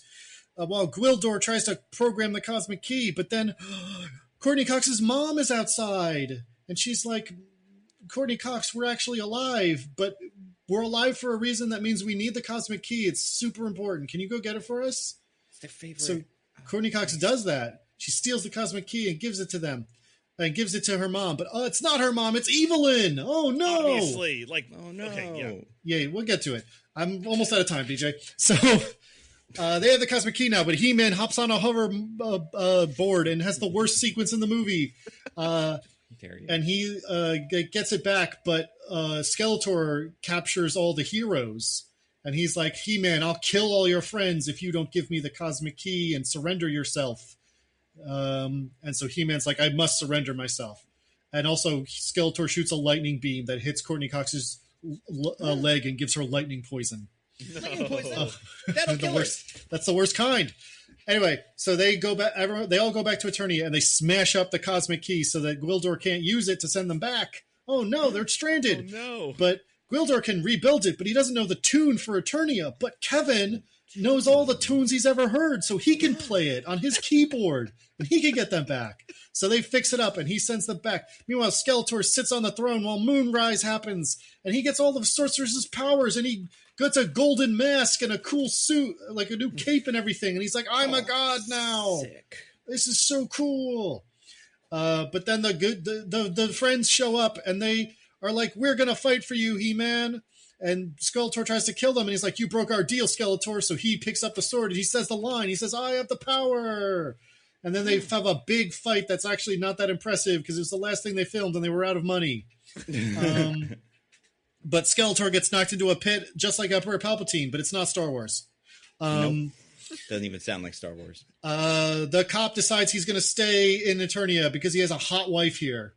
But the kids go back, but they get Gwildor to send them back a little earlier in the timeline so Courtney Cox can save her parents and everything's cool for everybody. The end. Wow. Ooh. Incredible. Wonder what this is going to sound like. Whoa, that's a production. It's nice of the bomb to give you a few extra seconds at the end of the timer. Time. Yeah, that's the awkwardness of like bombs like that. I really had to zoom through the ending there, huh? Yeah. It's okay. I think you mostly got it. Yeah, I feel like the only thing that I can think of that... No, you know what? That's pretty much everything. Yeah, that's it. The only thing I didn't really talk about is there's like 7 more scenes of the cop being like willfully obtuse and obstructive. So he's around for a lot of it. More than He-Man. It's weird that at the end He-Man just gets the sword and has the power, because Skeletor puts the sword in his throne to like give it to him, then He-Man just takes it, and it's like, you could do that, you know? Yeah, I know He-Man can, I guess. He-Man just take it back. It's strange. It really is just go like that very quickly. So, but good job, Diggins. You did a good job. Pretty good. Yeah, it's it's a movie where a lot of things happen, but also nothing happens. Yeah. Tell that to Gwildor, who was living a quiet life until then. This happened. Oh yeah, I also missed a bunch of Gwildor comedy beats where he like puts on a big hat or whatever. And yeah, he wants to come up with disguises and stuff. He's great. He steals a sick whip. Oh yeah, they whip He-Man. I forgot about that. Well, so I meant he stole a sick car. But they do also whip He-Man. That does happen. Yeah. You know who whips He-Man? Who? Karg? Blade. Oh, you're right. It is Blade, yeah. It's weird. Blade is a character. Not a sword. It's really awesome that they have Blade in this. Blade is responsible for one of my favorite things in the movie, but we'll get to it, I'm sure. I'm sure we will. Well, do we have anything? I mean, Eternians have so many. Well, I took one of those hoverboards that you can, be dragged across a landscape while you're standing on. Yeah. Actually, Like and magic. it's vaguely circular. Mhm. So if you spun it around in a motion, then like you could almost say it's wheel-like. Mm. And divided up on this hoverboard, there's a bunch of little sections that all have things that we want to talk about in this movie. So, guys, why don't I go ahead and spin the hoverboard, and maybe we can talk about some stuff in Masters of the Universe. I love it. Can't wait. All right, so let's go. Let's go.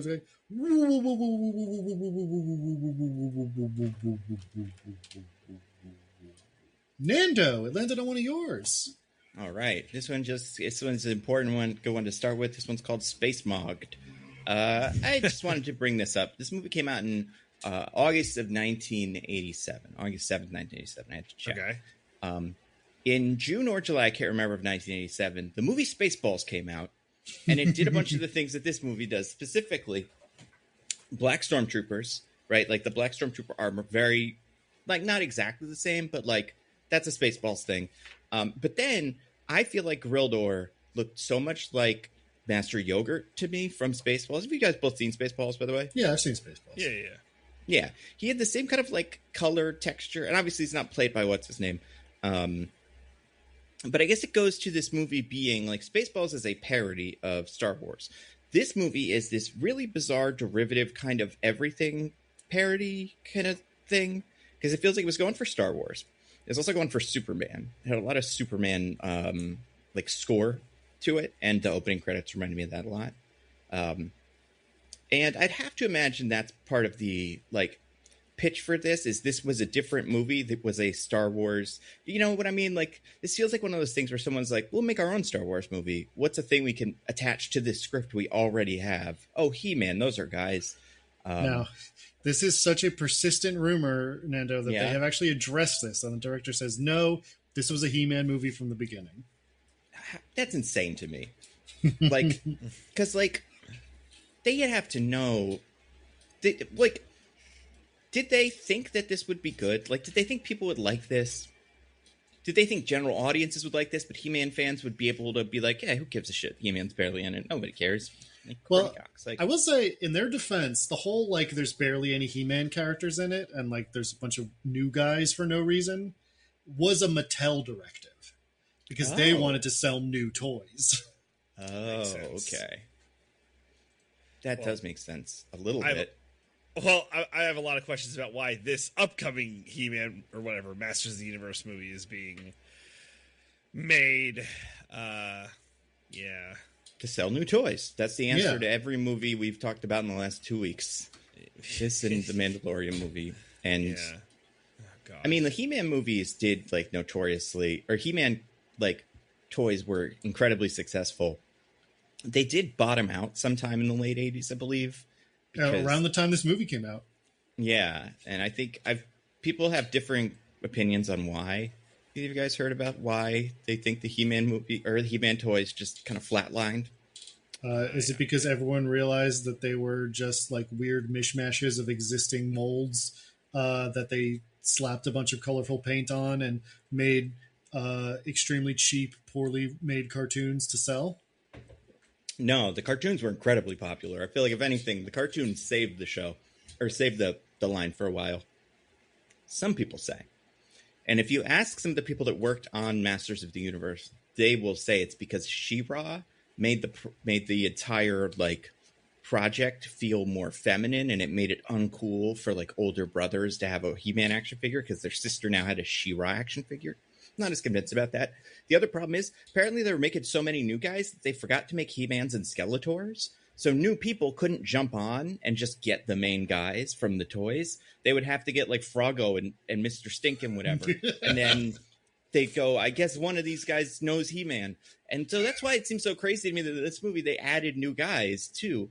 I see. But it fits right into how they were running the He-Man line at the time. And yeah, and people think that's part of why it collapsed. It could also just be tastes culturally, but it collapsed so big. And it was like the biggest toy, and then it sold like really, really, really poorly the next year, that it seems like it was something happened culturally. It's pretty interesting.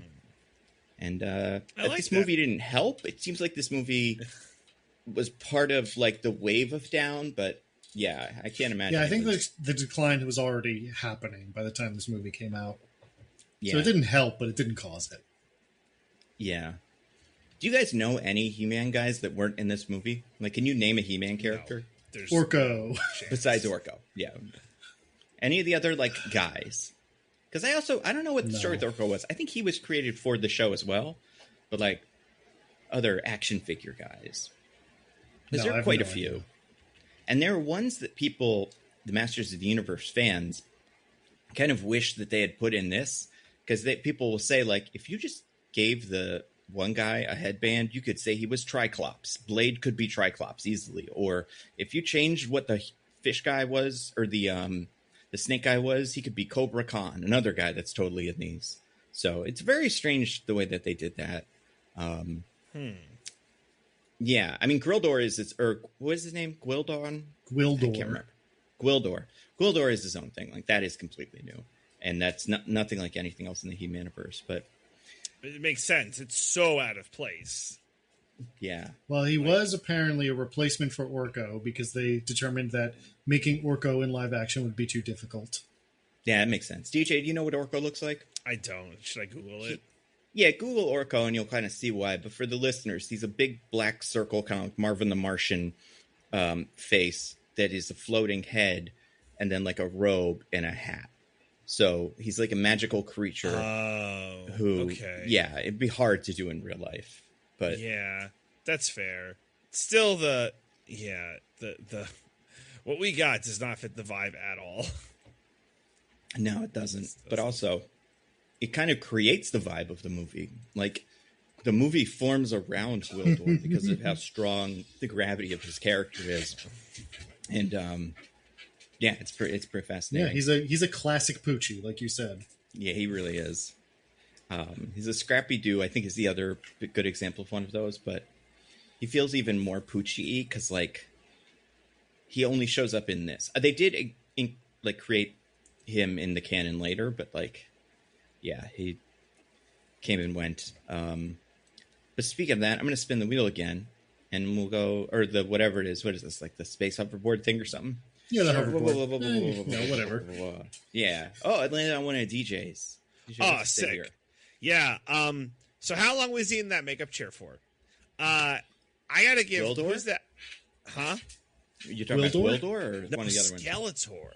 Oh, Frank Langella. Like, that Skeletor mask is insane. Like, it's so weird. Yeah, because there's an asymmetry to it. And like it moves as he talks, and this man, you gotta give him credit, all-time acting performance with this like giant, like it looks like a paper mache. It almost looks like, you know, Mrs. Doubtfire when Robin Williams has to put the cake to her face because all of her stuff is all fucked up. It's kind of like that. It's like, I like that you properly gendered Mrs. Doubtfire in that clip when you were talking about it. Well, it's like a drag performer. It's like they're not, you know, they're not trans, but when they're in performer, you use she, her, because you know that's part of the whole thing. Anyway, very progressive. Why? Thank you. It just looks off, but the longer you watch the movie, the more it's fine. And then I had an opposite opinion. Keep going. Yeah. I don't know. But then at the end of the movie, he's got to like put on all this gold shit when he has the power of Grayskull. It's so much worse. And I'm like, this poor guy. I guess they didn't have like, I don't know why I just didn't wear like a straight up mask. Maybe they thought it wasn't good enough. Maybe like the makeup were like, no, this is what we have to do. Well, because Skeletor isn't wearing a mask. He has a skull for a face. So they're like, he's got to have a skull face. I mean, it does look like a mask, though. Is it not like a big one-piece plastic mask that they kind of glued to his face? That's what it looks like. Yeah, that's what I think it is. I mean, I guess, are you talking about DJ? What doesn't he have just a big plastic kind of like hockey mask in the shape of Skeletor? Yeah, you could get away with that, I guess. Like a Power Rangers character or something. It's just, it's so strange. I don't know. What did you guys think of this? The mask is strange. I like the whole vibe of Skeletor, though. I like the he's got a lot of billowing cape action, which I always appreciate in a villain. Yeah. He's like a good villain. Like the performance is great. It's just that like aesthetically, it's like I guess the movie does assume that you're already in on He-Man and Skeletor, but if you don't know like who Skeletor is or what Skeletor is, you're like, what the fuck am I looking at? Now, to be fair, I feel like everything you need to know about Skeletor in any iteration of He-Man can be gleaned from the fact that his name is Skeletor.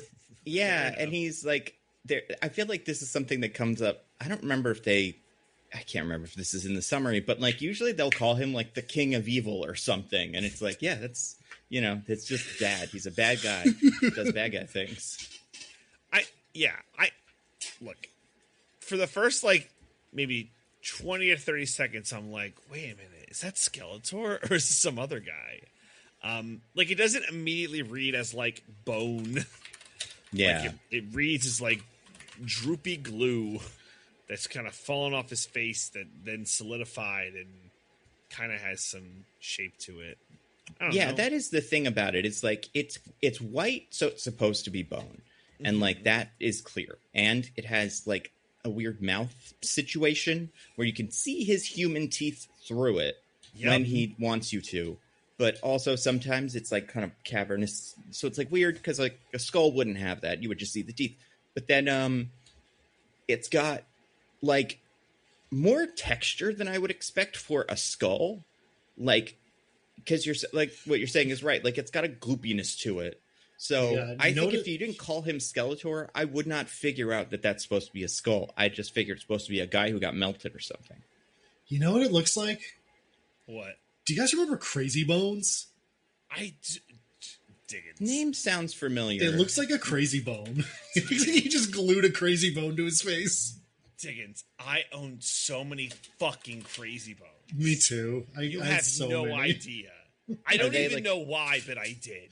Are they a new thing? I've never heard of these. This is what happened in the 90s. They came out with a thing where they're like, these are our weird guys. There are this many of them. Get them all. And as a kid, you're like, I gotta get them all.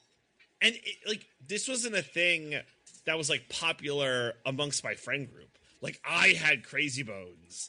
Like not everyone's like, ooh, Crazy Bones? Because there was a game too, but like there was a game, but no one played it. Yeah, it grabbed me in such a profound way. I can't even describe it. That's so funny. I'd never heard of this one before. Really? I was around for all this shit. Yeah, I'm not surprised about that. I don't think it was prolific, but it was like, Diggins, I'm surprised that you were into Crazy Bones. I thought it was only me. Oh, I was way in on Crazy Bones. Yeah. Oh my God, this is crazy. Chat, talk about if you were in on Crazy Bones in the late 90s, early 2000s. Yeah. Apparently, Crazy Bones continued to be made until 2019. What the fuck? I know, Pandemic got them. They were having a crazy 2020, and then it got all fucked over by the pandemic. They were like, we're going into crazy NFTs. You're gonna get your Crazy Bones NFTs. The metaverse is gonna be sick for Crazy Bones. Nando, the characters Crazy Bones would have been perfect for NFTs. Honestly, Crazy Bones basically were NFTs, except they actually gave you a little plastic toy. Yeah. So they're better than NFTs. Better than NFTs? You're talking about V-Friends? Or something? Are these like the proto V-Friends? You could say that. Yeah. Sounds pretty cool. I think there might have been a comic. Anyway, and so the last thing I'll say on this is that he has goopy face, but he's still acting great. And then like the climax of the movie where him and He-Man have to fight, and one of the things that Dickens glossed over because there was no time and it's not important, but He-Man and Skeletor take a solid minute and a half to be like, He-Man, this is your time, Skeletor, I'm taking you down. Skeletor's like, He-Man, our battle has come to the point. He wishes he sounded like that. He wishes, because that's what he's supposed to sound like. He sounds like, He-Man, I'm here to kill you, or whatever. He does fucking breathy British voice. He just does kind of like an evil overlord sort of voice that you. Yeah. He-Man, I'm going to get you. Fine, but yeah, whatever. They're scared to be cool and do that instead, because that'd be sick as hell. Yeah. It's probably just because they keep hiring people that are weird to play this character, and they can't quite. They need one of us to do it because we would get it right. How dare you? They're like, Frank "Give us a Langella was Predator." perfect. Yeah. I liked his performance. Anyway, so they have to go back and forth. And the whole time, as whatever, he's going like, and He-Man is now, this is the time of your demise. I assume he's wearing like 50 pounds of armor. And then there's like a little mini fight scene. It's just like, it's crazy to watch because Diggins, to your point, it's like, it looks so bad because they probably ran out of money. But I guess No, they did. They literally did. Oh, okay. Well, then they must have already bought the costume. And it's like, we already have 50 pounds of gold to put on top of Skeletor, which is very important because although when He-Man gets the power of Grayskull, they just use, post SFX to make him blue or like a blue outline. But Skeletor gets, also, I think that He-Man's pauldrons are also like gold at the end. But I can't remember exactly when that transition happened. Anyway, my point is, I cannot believe they put him in 50 pounds of gold armor.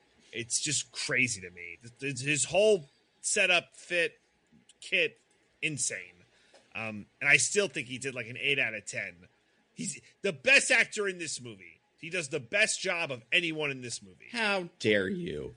First of all, Grildor, like we said, great. Second of all, the guy that was Man-at-Arms, I think, was doing pretty good. I think he tried his best. Third, the cop is amazing. I think the cop was giving it 110%. Fourth, Courtney Cox is fine. Fourth, clearly the best character is Karg. And then Karg, and all the goons. We didn't even talk about them. Get to Karg. I should. Well, DJ, if you're done, maybe you can spin that hoverboard. Fine, maybe I'll spin that hoverboard. I go Diggins. What do you got? Yeah, it lands on one of mine that says Knights of Skelm. What does that mean? Like Knights of Ren. Yeah. Oh, his guys. His guys. Skeletor's guys. His guys. His classic guys. Yeah, I just want to talk in general about everyone's favorite characters: Blade, Saurod, Beastman, and Karg. And Karg. It's very important that you say and Karg. There's a weird emphasis on it. And Karg. And it's weird. But I want to be very clear to the listener here, because you might think we're just joking about all this. There's literally like a 1-minute sequence in this movie where Skeletor's like, "Who are we sending?" And Evelyn goes, "We got your best mercenaries," and then just introduces them by name, and they do a little fighting game pose. And again, these are, except for Beastman, for some reason, these are all new characters, but Evelyn's just saying them like we're supposed to know who the fuck Karg is. Yeah, and it's extra weird because, and this is maybe not clear if you've only seen this movie, the He-Man characters have a pretty strict naming convention, or at least a lot of the time they do, where it is blank man or man blank or whatever. So, Blade Man, Saurup Man, or whatever. Well, that one. But, those would fit into this, in the universe. But, for some reason, they decided to just name them, Blade. And that, I think, was the tip-off for me. Oh, this guy must not be a regular guy. But I don't understand why they didn't just call him Blade Man or Man Blade or something, because that's how these usually go. Right. Except for Fisto. Fisto's his own guy. But, a lot of the time, it's Ram Man or, Beast Man, Moss Man. They're all there's a guy named Fisto? You'll see Fisto. Boy, see Fisto. Yes, there's a guy named Fisto. He's a good guy. I mean, depending on your preferences, he could be the best guy. He could be the best guy. Maybe. Maybe we'll see. Maybe it'll come up. Who knows? Yeah, no. Then, and just throughout the movie, I genuinely kind of love these guys. They have bumbling Power Rangers villain energy in a way that I found genuinely delightful. Did you have a favorite? Karg, obviously. Yeah. It's Karg. I don't know what it is about him. He's like a weird, bat monkey kind of guy. Yeah, I don't even know what they're going for with him because he's got like a burnt up face kind of or something, but big old 80s hair. He's got a blowout. Yeah. Oh yeah. No, he has like a hair metal wig on for some reason. He also seems smaller than the other ones, but I can't tell how much smaller. And he doesn't seem to do much. He's mainly there he's just sort of their front man, because whenever one of the, like Skeletor Evelyn is yelling at them, you have Karg going up like, "We were outnumbered. There were a bunch of them, and they ambushed us. We couldn't do anything." That's pretty much it. But I did want to say, because I said I was going to bring this up, Blade has by far my favorite line read in the entire movie. Which one is this? Yeah, I was curious. So during the first big fight with He-Man on Earth, so He-Man like fights all of them at once and beats them, and he gets into a sword fight with Blade for a little bit, and he does that sort of like, like spinny maneuver where he like knocks Blade's sword out of his hand and takes it. And when he does that, Blade just goes, "Oh, my blade." This is Blade. But he says it like that, like he's like a guy at a bar who just dropped his chicken wings. Oh, my blade. His blade. That is, I'm going to go back and watch that again because that was pretty cool. See if I can find it. He's Blade's a weird one because Blade does seem like he's being one of these so much that I'm like, did they get that costume from something else? Like, he feels like he could be a Power Rangers villain or, any of those versions of guys. Well, his power is just sword. So, yeah.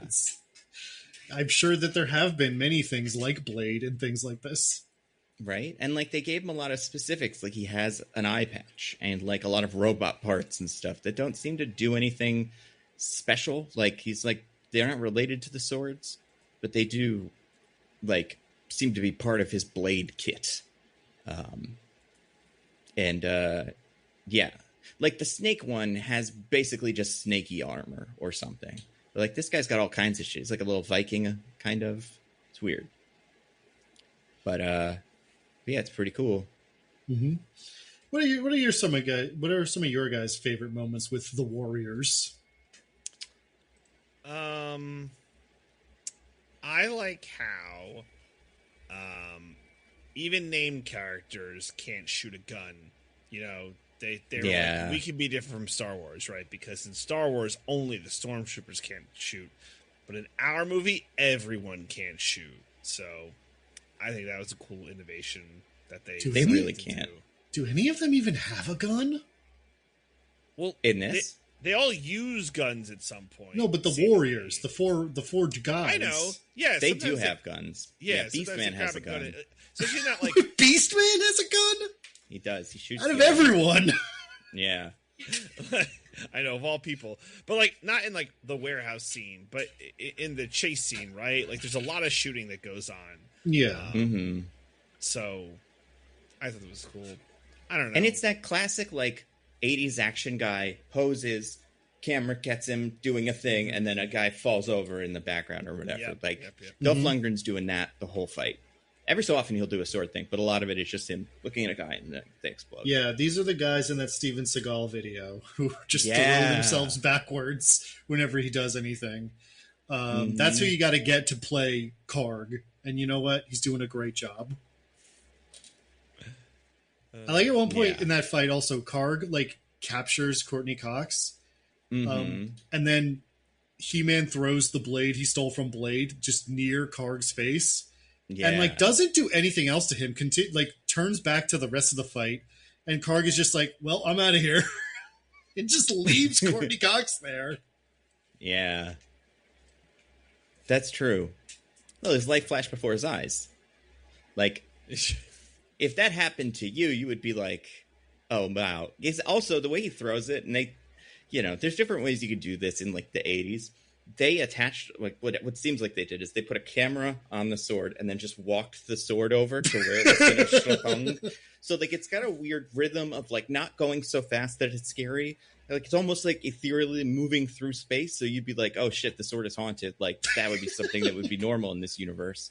So, I get why Karg would be scared. Sure, Nando. That's how I would react. But I'm not one of Skeletor's best, most evil mercenaries like Karg. That's a great point.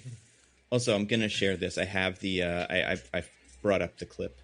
of Blade him, saying, "Oh, my blade." Blade saying. So it's actually to be clear, it's "Oh, my sword." Oh, my sword. But, sorry. Yeah, I did find it. So I want to play it for you guys. Here we go. Okay, thank you. Oh, we don't have the audio. Did you catch it? It's a short one. We don't have the audio. Oh, sorry. I thought I had the audio. I'm going to stop it. I'm going to reshare it. It's very important. Got to share system. Why don't we tell, just for the audience, what's the timestamp they can go to? It's a great question. 39, right exactly 36 minutes in. Okay. To the He-Man movie. All right.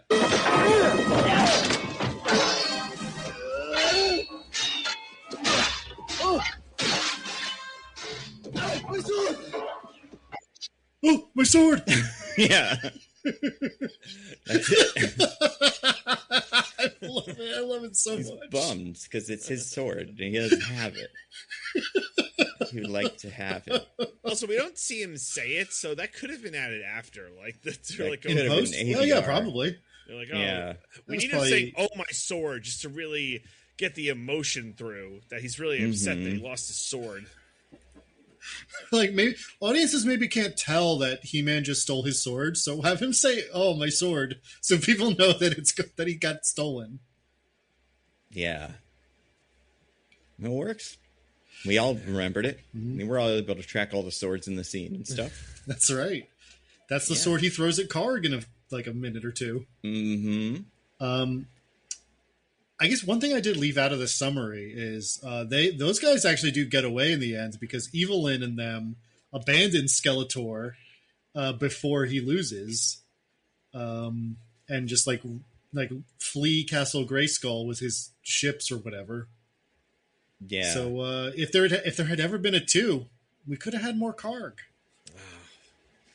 We could have. Yeah. Yeah, I mean, I think Karg also is because he has big bad ears, right? And he's small, but he has a hook for a hand.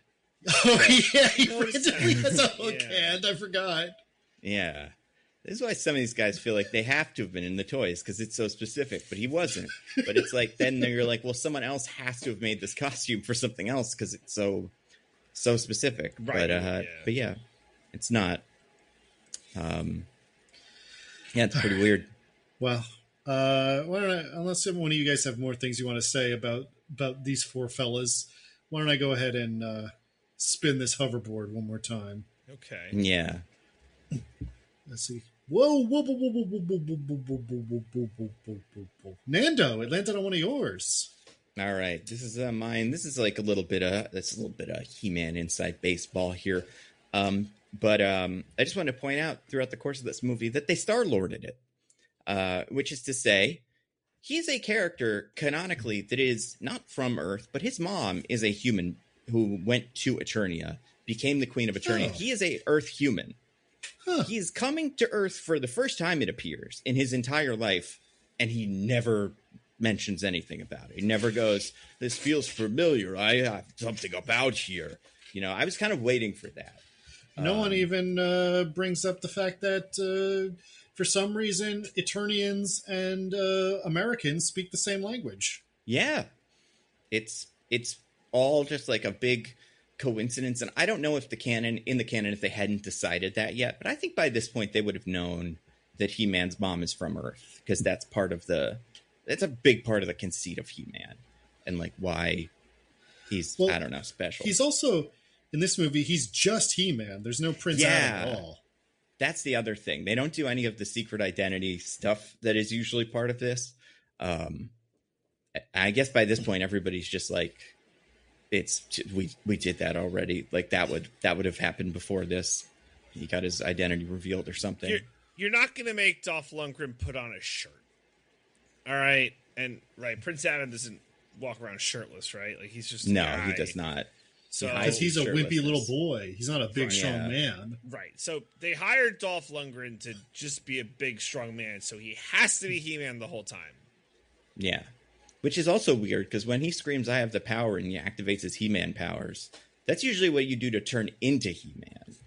Right. If He-Man does that, it's like double He-Man, I guess, or something.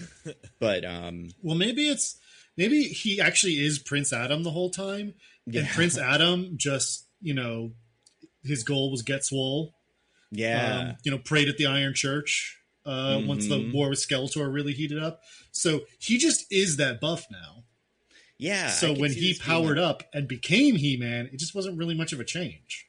Yeah, like post-apocalyptic version of him who's got to be like cool and jacked, kind of like Linda Hamilton in the second Terminator movie. Mm-hmm. That could be what this is. Or Dexter in that Dexter's Lab movie. Yeah. They made a Dexter's Lab movie? That's cool. Well, it was a TV movie. Oh, okay. Did he get jacked? Yeah, in the post-apocalyptic future, Dexter was like a big jacked man. Nice. Yeah. But yeah, it just feels weird to me because they do it in the new one a little bit. I mean, the story of the new one is different, but it is also a He-Man movie that spends some time on Earth. But they recognize that is part of why he's there is because his mom is from there, and that is where he is sent to be safe. But in this, they just go to Earth, and he comes back, and I'm assuming he tells his mom, like, "Oh, I was on Earth," and she's like, "Oh, did you see anything interesting?" And like, "No, am I supposed to know what that is?" And then they're like, "Oh yeah, that's where you're from. Maybe you can go back there later, and then it'll be meaningful." But yeah, it reminds me how they brought Star-Lord to Earth in that Avengers movie, and then he left, and everybody was like, "He probably should have cared about that." Then they had him do it in the Guardians of the Galaxy movie. But yeah, that's all I got for this. Yeah, it's weird. Also, I don't know if this isn't come up in this movie at all, but well, it's clear that Man-at-Arms is Teela's dad, right? Yeah. Does that make clear in this movie? Okay. He's her adopted dad because she's actually the daughter of the sorceress or something, but they don't have time to get into that here. It's a whole thing. But it's pretty cool. So what you're saying is if anything ever happened between Teela and Man-at-Arms, it'd be cool. Yeah, it would be okay. It would be. There's nothing legal about it, especially in Eternia, because it's a monarchy too. So you figure like they'd be really lax when it comes to that sort of stuff. So it's not illegal. It's not illegal. Yeah, it's allowed, and I encourage it for them just specifically. Yeah, I like that they gave him a mustache. I like Man-at-Arms in this, even though. I think it's just because he's the only other He-Man character that's clearly a He-Man character. Because, like, even Teela doesn't usually look like this. She's got more of, like, a kind of He-Man-y outfit. But in this, she has kind of a... I don't know what they're going for with her. But Man-at-Arms... Sorry, you finish. I was just to say, Man-at-Arms, pretty much that kind of, green armor with the visor and all that. I was going to say, Teela does have my second favorite line read in the movie. Oh, what's that? It's when in the shootout in the music store, when she first joins in, she's like, this isn't the line. Oh, yeah. She's like, I saw you guys needed a woman's touch. And then she shoots a bunch of stormtroopers. Sorry, I mean Skeletor's guys. And then she ducks back down to the same camera angle from before and do almost looks at the camera. I actually have it queued up right now. Oh yeah, please play it. Yeah, let's enjoy this as a group. What's so great about it to me is how much it just is not connected to anything that was said or happened before or after it. Yeah, so this is an hour and a minute into the Is Gwildo ready? Not yet. The room's secure. Anyway, it sounded like you needed a woman's touch out here.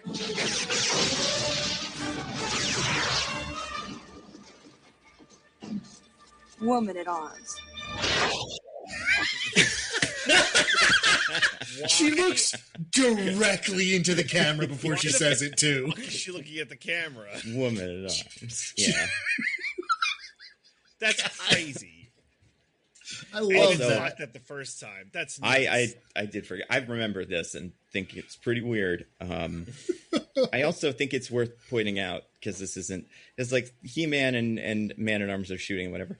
Teela holds the gun like it is, I don't know, like a hot plate of ziti or something in front of her. Like she has this really bizarre kind of like way she's holding it as if she's never seen or heard of a gun before. It feels like this may have been like a director thing or something because it's very much the sort of like hot woman holding a gun pose. Yeah. But she has to be in it all the time. Yeah. So, like, she has to hold her arm at that very specific angle whenever she's holding the gun.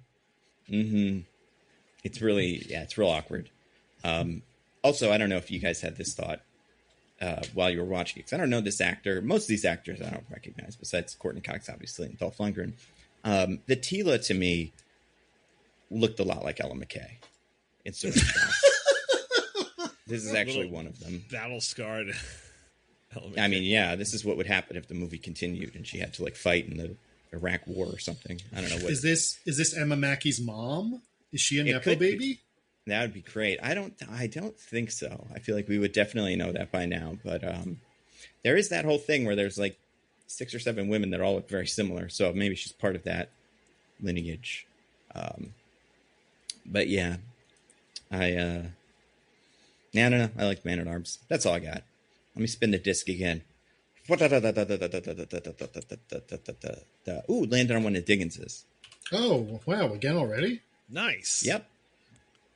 All right. Flying through this thing. Well, then mine, I think, Nando, you're going to appreciate this one. This one is Never Trust a Pig. Yeah, you got to get him.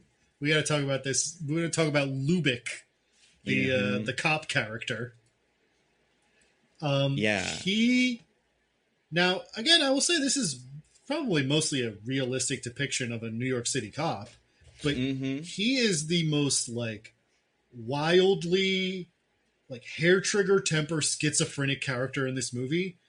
He just flies off the handle about anyone saying or doing anything. Yeah. Like, you're thinking, like, oh, well, you know, a bunch of weird guys in armor shooting laser guns at each other show up. Of course he freaks out. No. This is after, in this movie, he freaked out at a kid asking if another kid was okay. That kid clarifying that it's his girlfriend and, like, wanting you to find her. Freaks out about that. That kid having a big metal thing. Just the very idea that he has the cosmic key. Not that it's the cosmic key, but just, like, that he has this weird looking thing. He's like, what are you doing with this thing, kid? Where'd you get this? What is it? You gotta tell me. It's an instrument? Bullshit. You're lying to me. Yeah. And then he just takes it. So, like, this guy's flying off the handle about everything. And then, again, I sort of, like, glossed over this in the summary because it's not really important. But when the shootout is happening, he pulls out his gun and he's, like, pointing it everywhere. And he's like, everybody has to stop what they're doing. I don't know what's going on. And that makes me scared. And I don't like being scared. So everyone has to stop. Mm-hmm. He has... for the whole movie, he's a problem. He almost fucks up the end bit too when they're like trying to use the harmonic frequencies or whatever to travel. Because at that point, I'm like, Tila, fucking shoot him. Like, she has her gun up to his head and he's like fitzing with the thing. But then, he gets shot once by the bad guys and he goes, "Oh, nobody shoots at me!" And then he starts blasting them. And then he uses a shotgun that the music store guy had behind the counter. That's right. Yeah. And he just starts blowing fools away in the middle of this movie where they use laser beams, so it's really not really that violent, and everyone only ever hits your weapon with their sword. This guy's fucking shooting buckshot into guys' chests. Yeah, right. It's crazy. Cool. He's a serious guy. You don't fuck with a New York cop or whatever he's supposed to be. Where does this movie take place, by the way? Is this ever established? She worked at a diner in Jersey, right? Yeah, that's right. That feels right. So. They still got whatever's in California, not just Jersey or whatever. Yeah. So yeah, he's a Jersey. Oh no, it's California. She's moving to New Jersey. Oh, that's right. Had it flipped. Right. So still have whatever's in New Jersey. That's what I. So this is a California cop. Yeah. Technically. Mm-hmm. No, it's not. It's a New York cop. I mean, yes. I mean, I guess maybe it's not, but do either of you guys recognize this actor? I don't think so. He is known. He's most known for, obviously not this, but like roles around this time. He's the principal in the Back to the Future movies. Oh yeah, who keeps showing up in the timeline and whatever. But like, it's this. It's like the guy who's like, Marty, what are you doing? Fuck you. I hate you. I'm gonna kill you. Give me your big machine. So that's definitely why he got cast in this and like what he brought to the table.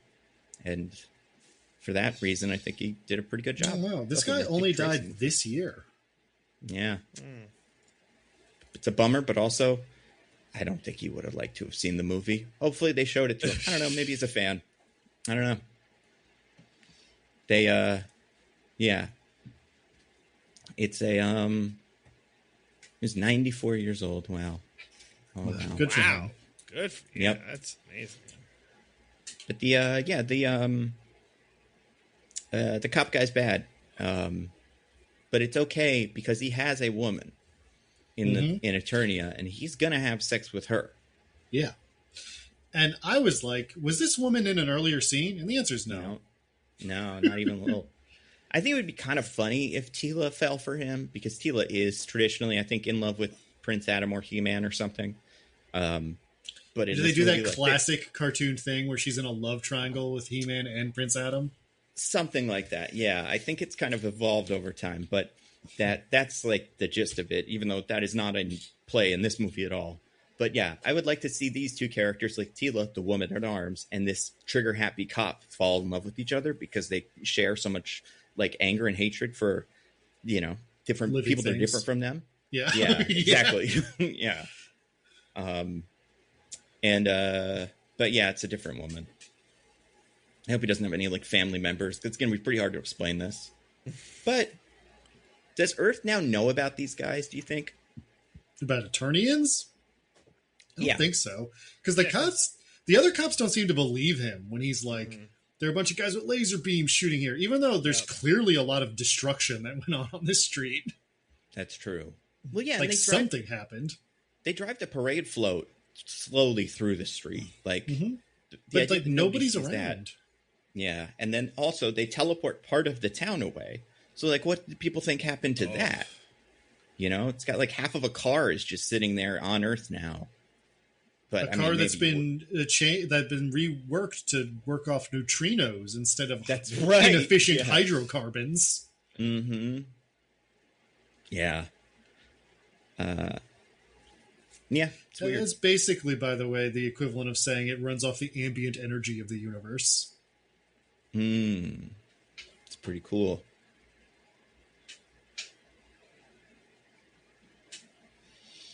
Yeah, I mean, it would be cool if we could actually make cars like that. We probably could, but the government has them locked up in somewhere, and they killed the guy who came up with them because they were like, we like fossil fuels. It's a conspiracy I'm inventing right now, so we're going to go with that. What did we say it was? Now, hydrocarbons is what it is now. What did we say? Neutrinos? Neutrinos is what he says. Neutrinos, yeah. So they have neutrino cars, but they don't let you know about them. It's a secret. Hopefully we get a Disclosure Day movie about that in the future. Hopefully. But can't wait. Maybe not. You want to spin that disc again, Diggins? I would love to do that, Nando. So I'm just going to give it a... DJ, it landed on one of yours. Awesome. Well, I named this one, and I would have gotten away for it, too, if it weren't for those damn kids, or however that goes. I want to talk about the end of this movie, just briefly. They said damn kids at the end of every Scooby-Doo episode? Yeah, do they? I don't know. Those fucking children. That's what it is. Those rat bastard kids. Yeah. And their stupid dog, too. Anyway, so He-Man's like, capture me, Skeletor, because that's the honorable thing to do. And then, the guy uses music powers. Can you do the voice, though? Because you did a good job with the voice last time. What does he say to Skeletor? No, not Skeletor. Excuse me. What does He-Man say? I want to hear Skeletor, too, but the He-Man, I was like... All right. Skeletor, you leave my friends alone, and you take me to Eternia, and you leave them alone, and I'll be your prisoner. And Skeletor, excellent, He-Man! This sounds wonderful! And, great, let's go. Let's get the fuck out of here. Part of me thinks DJ got the KFC version of the movie where Frank Langella actually did the Skeletor voice, and I want to live in that world, because that's better. I do note, by the way, that and maybe we're about to find something out right now. That even though it's a generic chicken and ribs place that she works at, later her boyfriend is clearing off Burger King stuff. Oh, is he really? That's funny. Yeah. So it's like we can say Burger King, but not KFC. Or maybe Burger King put that sweet spawn con in. Maybe KFC had it, but then they were like, well, we don't want it to blow off the microwave. People will think it kills your microwave. And they'll be like, no, that's Evil Lynn's interference. It's like, I know, but people aren't that smart. So we're going to stay out of it, please. This food will not destroy your microwave. Yeah. So the boyfriend uses the power of music and his memory to get to Eternia or Castle Grey. Yeah. They wind up at Castle Grayskull? Yeah. No, because are they in Castle Grayskull? Yeah, they go right into the throne room, which is the only set they built, exactly. I think. Yeah, I guess that must be that. Because Skeletor has his own place that's like Mount Snake or whatever. Yeah, no, there is no Mount Snake. Because he has to be in Grayskull sitting on the throne to get the sorceress's power. Right, and the sorceress is... Yeah, that makes sense. So what it doesn't look very Grayskully, by the way. We even talked about this. Hey, the Castle Grayskull has a very specific look because it's a toy. And they just didn't do that here. It kind of has a mouth, but it's not the same thing. Right, exactly. So anyways, so they get there. What I don't understand is the He-Man's done. It's game over. He's a prisoner. He's getting whipped by Blade but with the laser whip, and it's over. Mm-hmm. So you ever been whipped by a laser whip, by the way? I haven't been whipped by anyone. A lot of build-up. A lot of this before the whipping happens every single time. You're like, I want to get whipped. Like, I don't want to get whipped, but I want it to be done. That's the worst part, is the waiting. And that's the laser whips. So just flip them around in the air like a cowboy. It sucks. Well, listen, that's Blade. He's a showboat. That is Blade. Yeah, that's why he... I know, he's... It's almost like... It's also part of the performance, right? He's like, well, I don't want to wind up like... which one died? Sauron or whatever? Sauron or whatever, Sauron. Yeah. I don't want to wind up like him. So I got to perform for the boss. Mm-hmm. So... And that's it. It's game over for He-Man. So the children and Man-at-Arms and Woman-at-Arms make it back. But like...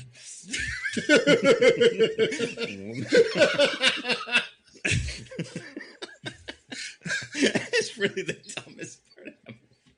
It's so good. I love it. Yeah. If it wasn't sorry. Oh, my sword. Yeah. See, Nando, this movie isn't all bad. No, it's not. There's joy to be gleaned from it. But like they get there and they don't really do anything. Like they do a lot by causing a ruckus, but like it's amazing that like Skeletor was like, quick, kill all of them. And like well, he was, and that's why. Yeah. So they're literally their only contribution is they show up. Skeletor says to kill them, and then He-Man is like, "You went back on your word. Now I'm gonna actually try to fight." Yeah, which is insane because do that first. Or if I'm Skeletor, be like, well, yeah, but I'm not going to let them come here and kill me. Yeah, like, they're allowed to be on Earth, but they can't just do this. Yeah, they showed up with a bunch of guns, and they're shooting at me, He-Man. Am I just supposed to stand here and let them shoot me? Like, also, come on. I don't know who this fucking bald guy is. Can I at least kill him? He's getting most of my guys. And He-Man's like, yeah, I guess that's fine. That's a compromise we can agree on. You can kill the cop. What do you guys think of him? We don't like him either. Okay, he's all yours, Skeletor. Wow, the one thing everyone in Eternia can agree on. You should kill cops. Yeah. He's, yeah. So, I don't know, it's just a very strange snatching defeat out of the jaws of victory for Skeletor. Mm-hmm. He had the power of Castle Grayskull, he had his 50-pound gold armor, and that's it. He just let a slight distraction, and I guess underestimating he may get him. Although... Well, he also went on a huge rant about how he doesn't give a fuck about anyone else anymore now that he has the power of Grayskull, and how Evelyn and the warriors and all of his soldiers literally couldn't be more worthless to him now. Yeah, because that's a big factor in them deciding to fuck off. Yeah. Mm-hmm. Also, it does seem when he does his little monologue with his little back and forth with He-Man that I talked about earlier, like he was excited for this. Like maybe he was like, "No, I do want to fight He-Man, right?" Oh, yeah. That's clearly like his whole thing about like I can't kill He-Man. He must be a martyr. Thing is really just like the whole psychosexual thing he and He-Man have going on is the real reason. Yeah, Right. I don't know how you do this better, but almost a version of what I like is like Skeletor gets the power of Castle Grayskull. He's like, all right, I'm at max level. He-Man, let's fight. I'm going to fuck you up, right? Like a more direct, like I'm making this happen. And then maybe the Goon Squad comes in to like fuck shit up. But like, I want a directness from Skeletor to like, I'm taking you on, He-Man. Yeah. I don't know. That's the thing with the Skeletor. He's both like, because in that moment where he's like, where he starts fighting the guys, and He-Man says, "You said you wouldn't fight them." He says, "I don't care. I'm a bad guy. Fuck you." And you're like, that is kind of the vibe of Skeletor generally. It's like he just is bad and he does bad guy things. But like he's also one of those characters who like doesn't want anything specific about like Eternia or anything like that. Like we never get a sense for what his deal is. And I think that's fine. I think that's fun to have him be a very flat villain. But I do think by the end of the movie, you have to decide, like, no, he's just in love with He-Man. And, like, he wants to fight He-Man, but he wants to not die. So this is all he's been building up to. Right. Yeah. You would need, like, more Eternians for him to see, like, that would require a second set. So that just can't be done. But, like, you want him to show this to everybody so they could be like, oh, shit, Skeletor killed He-Man. That's a big deal. He is blasting it out via holosphere or whatever they call it. That's true. He does have So, a like, hologram thing. He is projecting it to all of Eternia, him like being like, He-Man is kneeling at my feet. Right, true. It's just that they did it in a way that they didn't have to build a second set. Yeah. Right. More special effects. Yeah. So, anyway, that's just, it's an interesting ending. I mean, it's mostly bad, but they had to end this movie somehow. And they're like, I guess that's how it does. The final fight, literally, they had run out of money. The studio was like going bankrupt.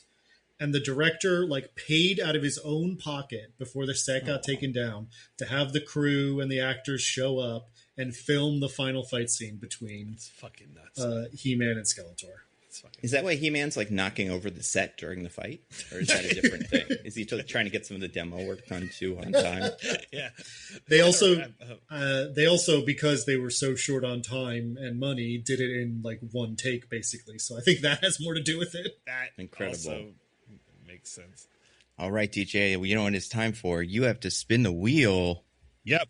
I got to spin this wheel. Whatever we decided this was. Hover slots. Hoverboard, yeah. Yeah, so we're gonna do a couple more hover slots with a spin. Vroom. And Nando, lucky you, it landed on one of yours. This is an easy one, you guys. This one's, hey, maybe kill Hitler.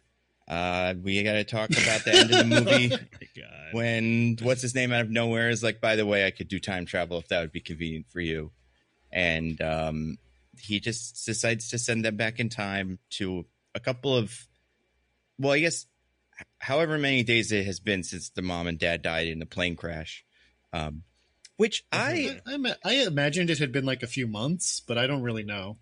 Yeah, I guess they're in the, like, they're buried underground, so there's that. And she probably had to have organized all of this, like, going away forever.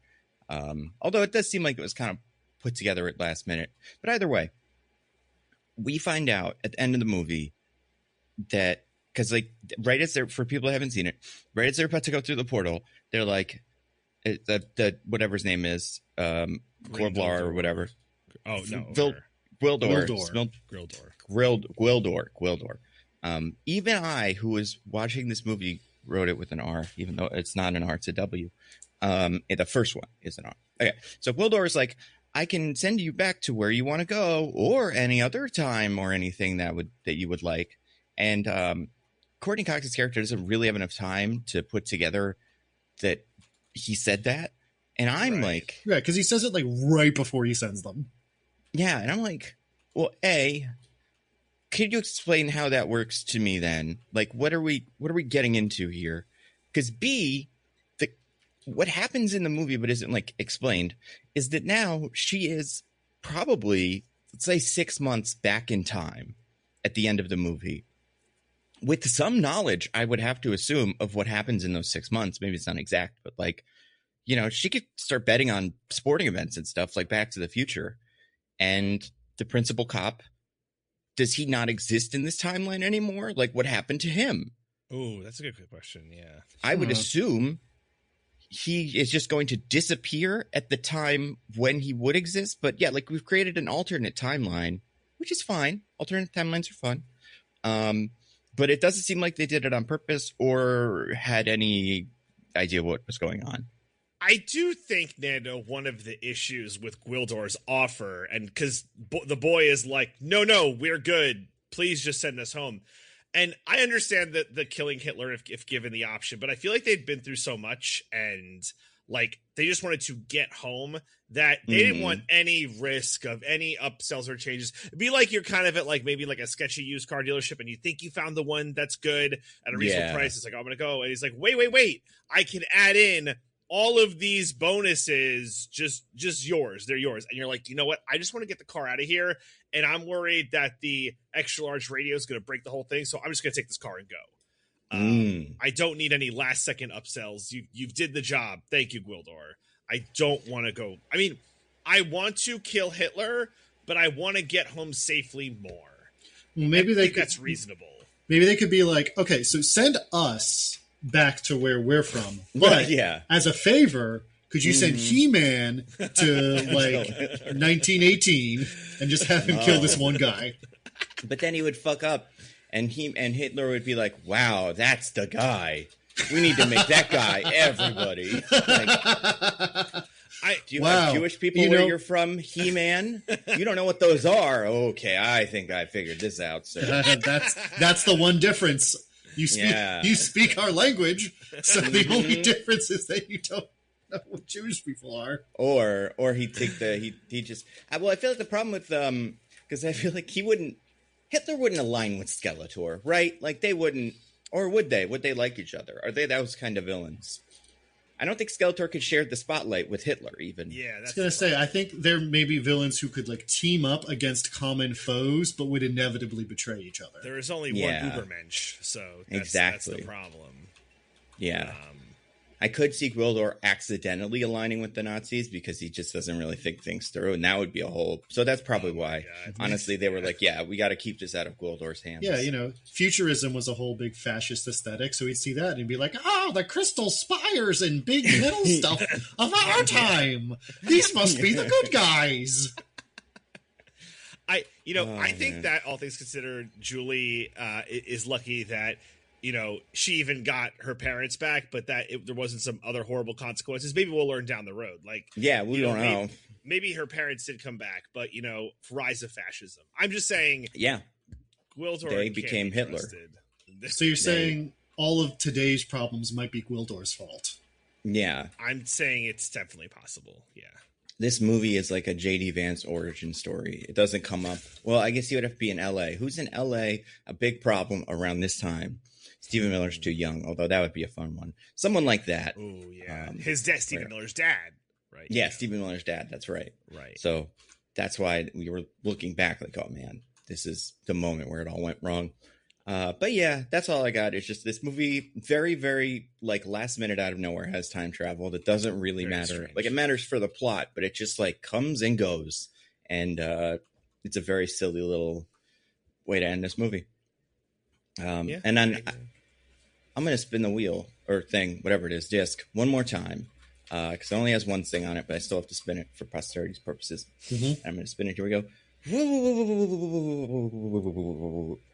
And it landed on one of Diggins's. Diggins, what do you got here?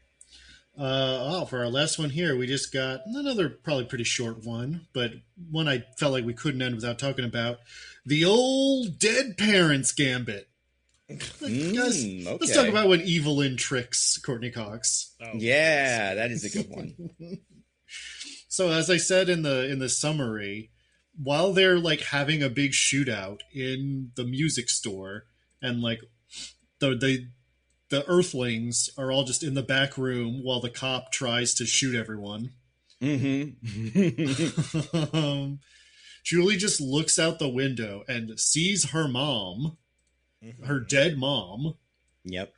And I mean, first of all, sees that and is just like, oh, my mom's alive and over there.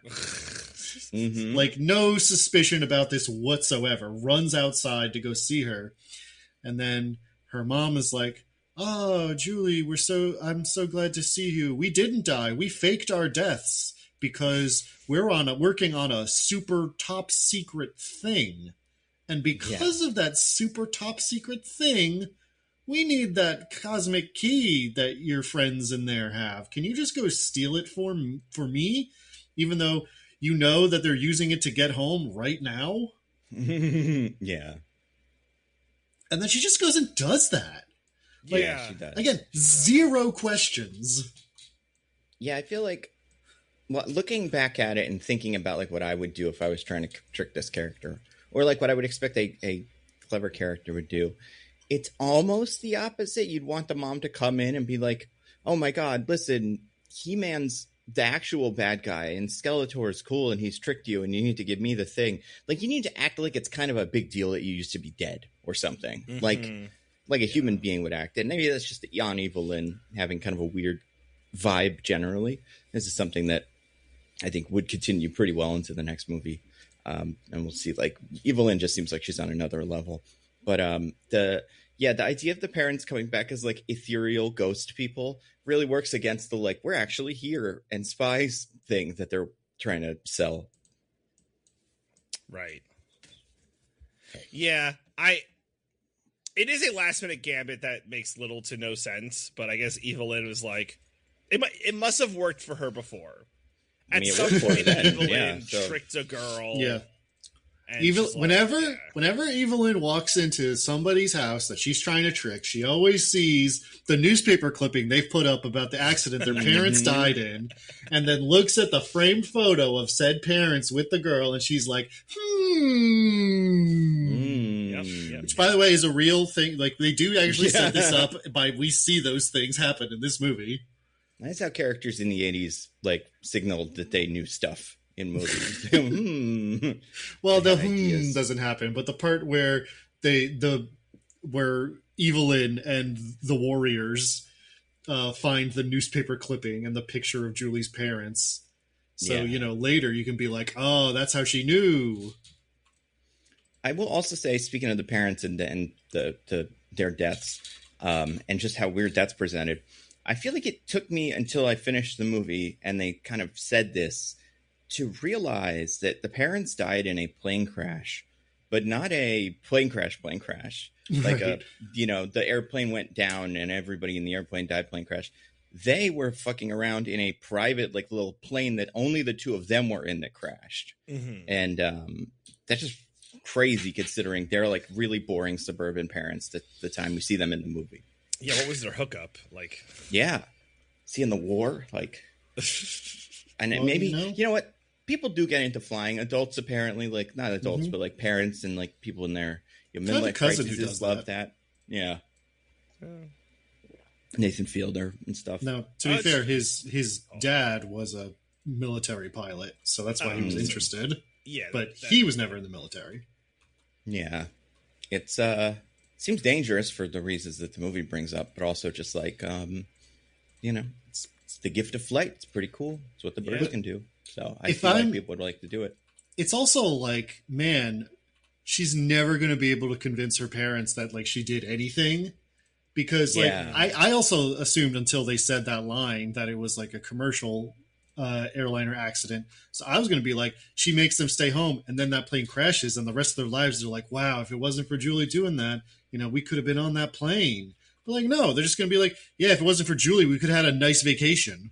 yeah, Yeah, that's instead the she Jumanji, stole the right? keys and ran away. Well, it is and isn't, because they went back in time 6 months. So I feel like all Julie has to do is go, they're going to assassinate Nixon in 2 weeks, or whatever the version of that is that she's like dealing with. And then they just, she clearly proves she knows something, right? Mhm. It's unclear Yeah. what, but she's she's in it. We'll see what they end up doing. I don't know what to expect. What she It'd be should really, do. if I was Julie and it turned out like they crashed because there was like a faulty part in the plane and they couldn't determine that after the crash. So like, she Right. stops them today, but then like a week later they go up in the plane and they crash anyway. I'd be like, fuck. Right. Oh, Kevin, can you play the cosmic tune or whatever? Can we go back to Eternia and ask them for a do-over? Yeah, did he leave any of the parts here that we can, like, because obviously we don't have either of the things. What if we just scream He-Man really quick or something? Like, do we have any way to get his attention? I mean, we have a piece of Eternia he gave us, whatever that means. They gave us that jewel. Can we, like, yell into the jewel and they can hear us? Yeah, because there have been some mistakes. The mistakes have been made. And, yeah, I mean, they're going to be what we should find out is that they're in a Final Destination scenario now because they cheated Death, and Death should be out to kill them and their parents and, to get revenge. That's a great point. Well, although I guess they should really only be there for the parents. I was going to say, if it's Final Destination rules, it would only be the parents. Yeah. Bloodlines, baby. That's right, true. but she was born before the accident that they lived through. So the reason in the latest one that it went through all the bloodline is because because it took Death so long to get through everybody it's all the people who were born who wouldn't have been otherwise. Yeah. Those movies are cool. And this movie is cool as well. Any other thoughts about this movie, about He-Man? Not He-Man, just Masters of the Universe. It's a weird title, right? Like, yeah. I was looking into it. Apparently they were going to just call all these characters the Lords of Power, but they were like, that sounds too religious, so we got to do something else. And then they went with Masters of the Universe, which has its own weird connotations, but is, to be fair, less religious than Lords of Power, I guess. Yep. You could almost say, because they're the Masters of the Universe, they're like some kind of master race. Exactly, yeah. And that was something that someone would, really, really, like, connect with when he meets one of them. And that would change the course of history. And, do you guys think this movie is woke? No, I what? don't. Is there anything woker than, like, Woman at Arms? That's so woke. That's true. Yeah, actually, no, the Chuds would hate it because of that. They would hate that. Yeah. The DEI is shit ever. Mm-hmm. It is a very, like we were saying, it's a very, well, I don't know if we were saying this about this, but very white movie. In fact, are there any non-white people in this movie? Maybe like background people? Yeah, or potentially people covered in like big plastic makeup stuff. Right. But yeah. That part of it, I guess they would like. Yeah, I guess I don't know what Karg's actor looks like. Yeah. I figure, there is something to the anti-wokesters loving this He-Man because he is Dolph Lundgren, which is like, I feel like the He-Man they would pitch. But besides that, I don't, Well, they'd be mad that instead of a movie about He-Man, it's a movie about a teenage girl. Yeah, they would hate that. Maybe they'd be somewhat within correct, like they wouldn't be as out of line as they usually are about this kind of thing. Well, they wouldn't be correct that the problem is that she's a girl. Yeah, that's it. Yeah. So I'm going to say this. I don't think this is that woke. Only because I think we're about to see what a woke He-Man movie would look like, and it's not this. It has Camila Mendes in it. It does. That's right. And she's He-Man, which is crazy. You guys are ready for that. That would be awesome, honestly. That would be awesome. But I feel like there's one thing about that movie that makes it impossible for it to be woke. That's true. Well, I mean, I guess this is the other thing. This movie did bomb. He-Man 1 or whatever, Master of the Universe 1. And it sounds like He-Man 2 might also be... Well, there's always hope, there's a hope, and as long as we hold Eternia in our hearts and our big blue gems or whatever, anything can happen. But yeah, it's going to be rough when it gets beaten by Scary Movie, the anti-woke horror movie about pronouns and stuff. But it's going to be rough when it gets beaten by The Amazing Digital Circus, the indie animation. I mean, listen, the last thing I would really worry,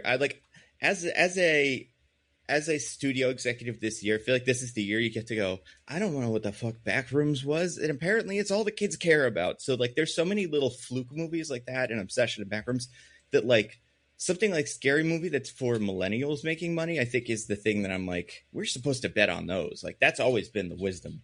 But with these new things, it's like if there's a kid thing, that's probably just going to make $1 billion. And Yeah, I don't know anything about that, by the way. Have you guys watched any of that Digital Circus, whatever it is? No, I know people who watched it, and I've heard good things, but I don't know anything about it really.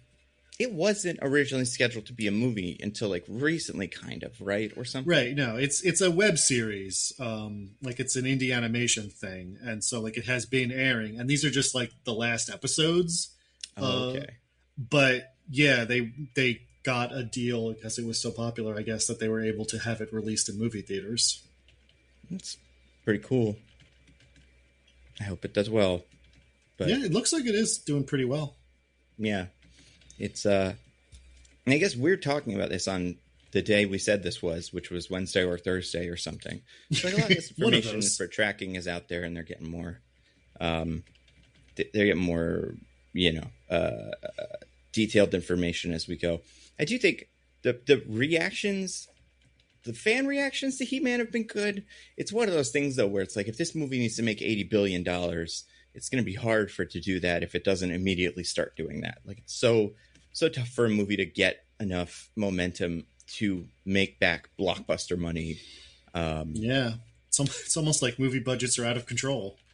They are, but also like that's the thing is like it's almost like a He-Man live action He-Man movie is just an insane ask, because a movie that is actually set in Eternia, starring guys who do all the weird shit, and it's not just Dolph Lundgren running around Ohio and then hanging out with some kids. Like that is an expensive ass movie.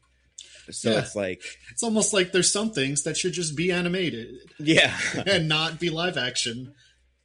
Yeah, we'll see. I mean, who knows? Maybe the kids will love it. Maybe this will be the next Backrooms, Maybe everything but Mandalorian will be the next Backrooms. We'll see. But what was the other thing? Oh yeah, could we beat it? Could I beat the thing? Like you beat Skeletor? So I guess my thing, this part of this movie where I would flop is I'm not good at music. So if I had to remember the tune of the Universal Key or whatever, I just wouldn't be able to do that. That would be a big problem. Right. I also feel like Skeletor is a trickable villain, but not by any logic. Like in the beginning, you kind of think like, oh, maybe I could trick Skeletor to getting what I want, but he's not even really making deals. He's one of the villains who will get a thing he wants and go, fuck you, I got what I want. So like, unless I can use the magic of the sorcerers to entrap him somehow, you can't really get anything over on him either. What about once he's gone Super Saiyan? I mean, then I'm super fucked. Although I guess I could kind of run away from him. That's the other thing. This is one of those movies set in the 80s, or not set, well, set in the 80s, but made in the 80s, where all the laser beams move at like 20 miles an hour. So like, I feel like I could kind of dodge most of the stuff that's being thrown at me, but I think eventually I'd probably mess it up, which is a shame. I mean, listen, no depiction of a laser beam has ever been proper because we can see them. Yeah. They would be moving so fast that we could not see them. I guess you know what I could do, and this would be the strategy you would have to do in this situation. You would, I would have to, I don't even think I would do this because I would think it's such a out of left field ask. I'd be like, hey, Gwildor, when we're in America, be like, hey, Gwildor, can that thing do time travel? And then he'd be like, well, yes, but I don't know what you would want that for. And I'd be like, send me back 2 hours. I'm going to kill Evil Lynn before she goes into my house or something, and we're good. That is, we have the thing and we have the opportunity to do it. I just would never know that's something we can use it for. So that part, I guess, could be used. Yeah. Man, if I was like Man-at-Arms, when he says that at the end, I'd be like, wait, this thing could time travel? What the hell have we been doing? Wait, our Tila's parents are dead or something in this universe. Can we go get them too? We've got a lot of stuff we should do. All of our friends just died in the big Eternian battle that we didn't really see, but it seems like they must be somewhere. Otherwise, where are they? So let's go rescue them. Let's get Mechanic and friends. But, we'll see. But yeah, so I think that would be maybe my strategy I would have to employ, but it would have to, I don't know if I'd have the presence of mind to even consider that this thing he's calling the Universal Key can do time travel. But, yeah. And could any of the other Friends, based on Courtney Cox being in this, do you think other characters from Friends could do this pretty well? There's 5 other ones, right? Yeah. Chandler's difficult to work with. I don't think he could do it. Or no. Yeah, well, yeah. Chandler's too uptight. Yeah, Ross Chandler is the would hothead. just Chandler and Ross, I feel like, would just not work with the Eternians, and so Yeah. like, it would be a dead letter. There would definitely also be a thing where it'd be like they would be jealous of the Eternians in a way that it's interesting that the main character really isn't. There's a little bit of like, why are you hanging out with this big hunky guy with no shirt on? But like Chandler and Ross would make a much bigger deal of it to the point where it would be like they'd break up with any significant others about it. To be fair, I really thought that He-Man was going to pull an Epstein, but Oh my god. he's very, very proper with this teenage girl, actually. Yeah, and like in the mythology of He-Man, I feel like he's usually on the younger side too, because he is a prince, and like Right. I don't know if he's like a teenager. I don't think he usually is. He definitely isn't in here, but I could see a world where they do that, and like he is supposed to be like, I don't know. I think the one in the movie, the new one's supposed to be like 25. I would bet that's supposed to be the standard He-Man age, even though Dolph Lundgren is clearly older than that for this. But he's a war He-Man, so it's different. And then what about the other two women? You've got what's her name? Phoebe and Rachel. Yeah, I feel Phoebe like Rachel would would play be. along. I feel like. Yeah, I feel like Phoebe would just go along with it. So I feel like she could end up doing it. I do too. I think she could broker peace between the Eternians and the Skeletorians and stuff, the monsters, because she's so quirky. And then I feel like Rachel maybe would be a little bit more flirty, but besides that, pretty much the same as what we're getting from Courtney Cox here. Like, yeah, she'd be following around He-Man because she's interested. Or wait, no. Oh, well, the one that would be interesting is if Courtney Cox was in this movie, which she is. She would be into Man at Arms because he has a mustache, much like her boyfriend in the show, Richard. Yeah, Richard, played by Magnum PI or whatever his name is. Tom Selleck. Yep, you said Tom him earlier in Selleck, this yeah. podcast. Yeah, that's all of them, right? All the friends? I think there's one more. Right. Oh, Paul Rudd isn't a friend, but he was. We did. Right. He No, was in the Friends show. I think there's 6 of them, right? We said 5. I can't think of the 6th one. Chandler. No, we said Ross, Chandler. Yeah. Rachel, Monica, Phoebe, Kramer. Great. No, that's. I think that's King of the Hill, isn't it? Yeah, it's one of the other ones. I don't know. We'll have to figure this out.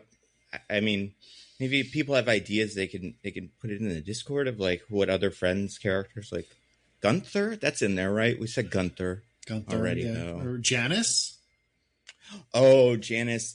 Janice would be fun.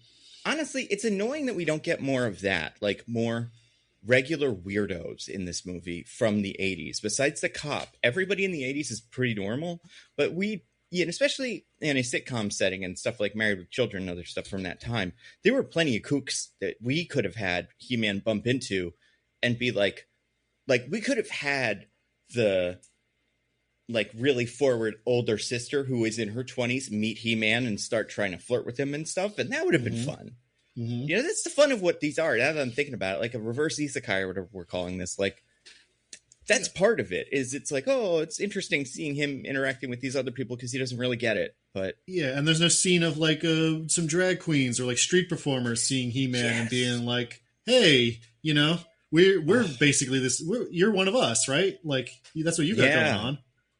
And then they would start dressing, doing drag shows. In the end, you would go back to the time period. They'd be doing drag shows dressed as what He-Man and the other characters usually wear in the show, like in the cartoons. So the Prince Adam vest and stuff. And he'd be like, well, they were all inspired by this one guy somehow. It's like, yeah, he changed, queer culture forever in this one moment. And it's like, oh, that's nice. I think that's also true of He-Man in our world. I think it is, yeah, and it could be in the movie too. We'll never know. We'll have to see. And that's it. Anything else about Masters of the Universe? What are your thoughts? Do you think you're going to like the new one better than this? Better than this? Yes, probably, because this is more competently made. As much as I found it charming, it is a bad movie. Yeah, that's fair. Well, we'll see. There are some things that, looking back, I'm like, oh, they did that as a direct kind of like callback to the time they did it in this movie, I think. Like, for instance, without spoiling it, like without spoiling any of the plot. There's a bit where Karg is there? Skeletor. What'd you say? Oh, no. Karg is Well, there? yes, he is in it. But yeah, and he doesn't get named, but there is clearly a bad guy in the background that's supposed to be him. Actually, he may get named. I wouldn't have recognized it because I hadn't seen this movie. But like, there's a bit where Skeletor goes on TV of right in front of everybody, but 100 feet tall in Eternia, and I don't know if that's something he did in the show all the time, but that's definitely something he does in this movie. And I'm like, that might be was like kind of getting at this, and looking at how similar Frank Langella's Skeletor is to Jared Leto's Skeletor and no other Skeletor.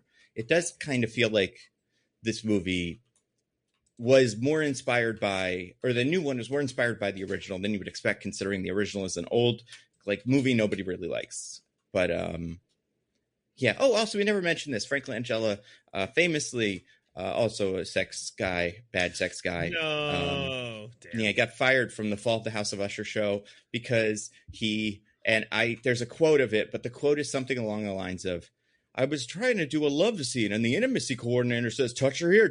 And I'm like, but we're supposed to be figuring that out in the moment. So he wanted to grope all his co-stars or something, and they wouldn't let him. But yeah. Man, so that's just wokeness gone amok, am I right? Classic Skeletor behavior, if you know what I mean. You know, he fits right in. Will we ever have a cool Skeletor? Maybe that's the one reason we should stop making He-Man and the Masters of the Universe movies, is whoever ends up being cast as Skeletor will have been corrupted by the fate of Skeletor even years before the movie existed. Right, well, because the Cosmic Key can travel through time, the corruption of Skeletor can as well. Exactly. So we should wish that not upon our greatest enemies. Plus, you know, our greatest enemies, it wouldn't matter because they could still be president or whatever. But like people that we don't like but don't want to see not succeed in Hollywood. Either way, yeah, maybe no more Masters of the Universe movies is for the best. Do you guys want to get to our classic segment? Yeah, I would love that. to. All right. DJ, do you have anything to recommend to the fine people? I do have something to recommend. I've been playing a new Vidya game. Which one? The new 007 First Light game. Oh, yeah, that looks so cool. How is it? It's great. It's by IOI Interactive, who are the Hitman people, and they brought their lovely Hitman stylings with. It's very very different from Hitman, but you could see the bones, like a lot of what I think the studio, you know, like the basis. Can you for pick bones? up a big can of How spaghetti and barbaric. whip it at somebody's head? Is it got that He-Man? Yeah. Oh. Well, not yet. I haven't beaten the game yet. But pros. So it's probably one of the best tutorials of like any game you'll ever play, because it's like it literally does the tutorial through a training montage. And if it's like plus circle to punch, and if you punch a guy, it's like great, on to the next thing, you know, L2 to aim, R2 to shoot, great, on to the next one. But if it's something where it's like you're like me and you can't parry for whatever reason, you know, they'll spend some time with you on parrying. So it very much goes at your pace, which is awesome. And it, like they cut it like a movie, which is really cool. They're like, why can't video games use training montages? I appreciate that. It feels very much like a modern Bond movie. It's you know, very over the top with the action stuff like that, but the stealth stuff is all very there. He's a smooth guy. And there's Wait, does it feel like a modern Bond movie, or does it feel like a Bond movie with Rebecca Ass? It feels like a modern Bond movie. What is Rebecca Ass? You know, just the typical Bond girl. Oh, okay. I haven't met the Bond. I should say only like 10. Well, no, I must be more. I must be less, because I think it's only like a 15-hour game. I might only be 7 hours in. There's either not a Bond girl or I haven't met the Bond girl yet. So there 100% is a Bond girl, because I've seen pictures of her. So, okay, I don't know about Bond girl, but there's a woman in it that's the sexy, you know. I see. Okay, I had not encountered her yet. I'm only on like the second mission, but like, yeah, it takes you a minute to get through all the intro stuff, but it's good. It's really good. Very similar to Hitman. Play how you want to play, but like stealth is encouraged. And yeah, like it's just cool that there's a Bond thing. The guy who is Bond is very fun. It's cool that it's a young Bond. Will he be the new Bond? I doubt it. Maybe. It's cool. It has its own song, which I think is cool, and its own little, like intro thing, which I think is cool. The games used to do that. Did you ever play Everything or Nothing? No. Yeah, Everything and Nothing was good. Everything or Nothing one's good. It's one with Willem Dafoe, and it also had a song by like an artist named Mia. So I went back and listened to it, and it's still awesome. I forget who did the song for this one, but it's like Lana Del Rey. That's it. Okay, yeah. So it's not bad. No, I like it. Yeah. But it's a great game. It's a great game, great story, and yeah, I'm really enjoying it. So it's like I think it's on like I'm playing it on PlayStation, Steam, all the things you can get on. It is. I will say this, like it's not, and I've read about this, right? It's not a long game, but they're this feels like a very IOI thing. There's a thing called like tactical simulations where it's like do a mission but like never get caught, or like do a mission and fire 3 bullets. Like it's IOI is very much like they'll make 6 levels, but you'll have to replay those levels dozens of times doing different things because they make like very big levels, right? And it's like you can do it choose your own to get through it once. That might take you 20 hours, but if you want to like play it again and again and again, and they locked outfits behind it. So if you want all the cool Bond outfits, you got to do all the tax sims and missions and stuff. And like, that's where a lot of like the replayability comes from, where that's where you'll sink like 40 hours into this game is kind of replayability. But I've played all the I shouldn't say all the Hitman games. I've played the recent run of like Hitman 1, 2, 3 that IOI did, I think starting back in like 2015 or 16. And I loved all those games, and I replayed all the missions so much. And those were very story light, but this one actually does have a story. So it definitely feels like they brought on like writers and like different, like you drive a car in this. I don't think you ever drove in Hitman, I'm pretty sure.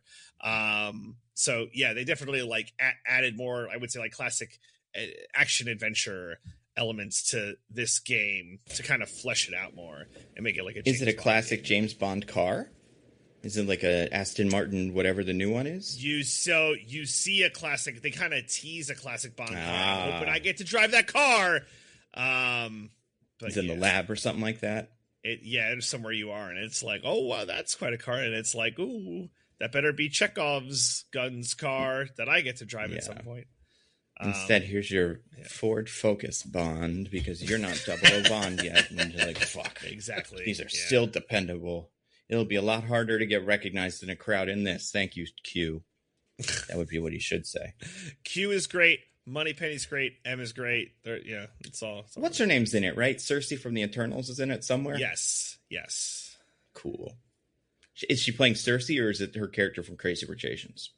She has to be. She has to be M, right? Maybe. I don't know. I don't think so. I think she's a scientist, actually, if you look at the name of her character. Oh, okay. I don't know. I remember she did a lot of promotion for the game. She was at like the Game Awards talking about it back like last year. Nice. And I was like, this is going to be cool or weird. But I do. It's good. I appreciate when they put real people in the James Bond games as if it was a movie and like cast celebrities. I think that's usually fun. Who's Gemma Cersei? Chan? Oh yeah. She works in the lab. Okay. She actually, so she runs like the tax sims. So like that whole part of the game is hers. Gotcha. Which makes sense because I think it's voice work light, unless maybe there's one point where she's all over the tax sim stuff.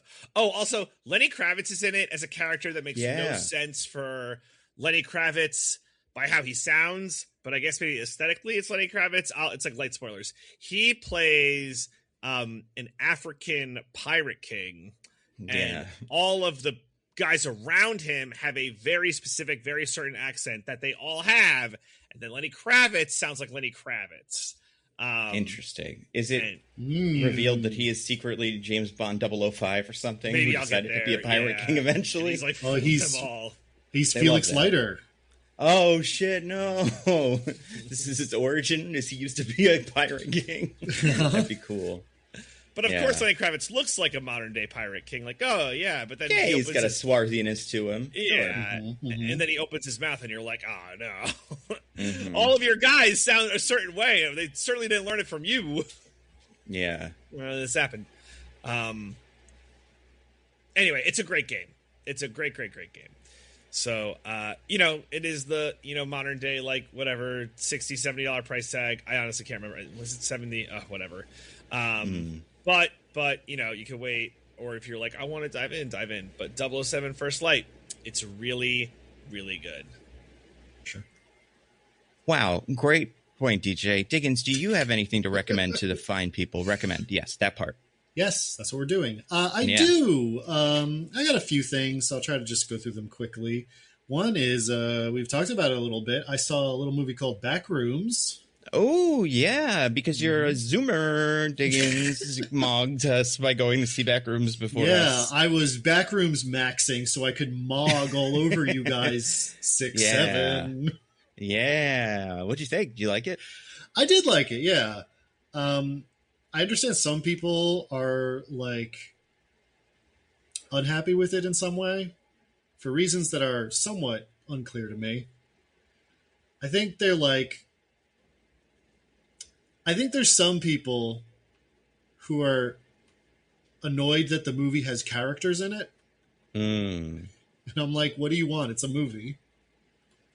How familiar are you with the Backrooms whole deal? Have you ever seen any of the YouTube videos? I never watched the videos or anything. I know like the general vibe of it. Like understand like liminal spaces and like the way that becomes like horror, and I'm aware of the phenomenon, but I've never really engaged with it. Yeah, it's interesting. From what I've heard, the movie seems pretty clever. The movie's good. Yeah, no, I think it is a good like exploration of the topic. Like I think it utilizes that sort of like the sort of liminality, the sort of like what is weird and creepy about that really well. And it also gets to sort of I think thematically it sort of like gets into the ideas behind that as well in ways that are like interesting. So like there's actually a story, might be stretching it. There's not much of a story necessarily, but like there's characters who are going through, emotional journeys, right? And like it's making a thematic point through them. And I think all that stuff works really well. And I think you kind of need something like that if this is going to actually be a story and not just someone wandering through rooms for an hour and a half. Yeah. So I'm glad it's made that way.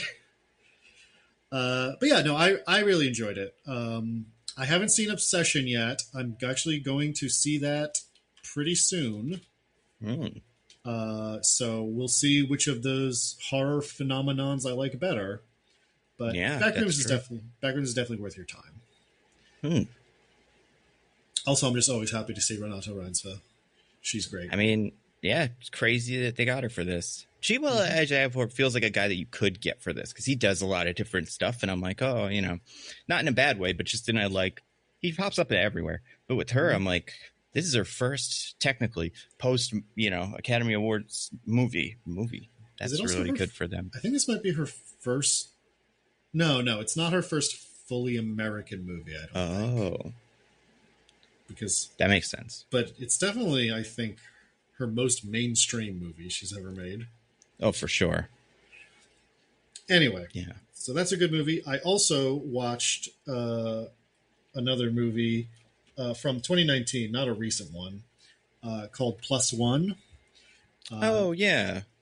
This is a rom-com with Jack Quaid and Maya Erskine. So obviously we all love Jack Quaid right now.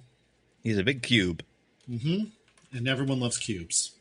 Maya Erskine is also very good in it. And I think, what's she from? I feel like I should know her from something, but like... I don't really know. I'm not sure I ever really saw her in anything before this, to be honest. She was in that Mr. and Mrs. Smith show, but I never watched that. Oh, she was in that Pen 15 show, which I also didn't watch, but seemed fun. She co-created that, yeah. Yeah. Oh, and she was in Blue Eye Samurai. Did you ever watch that?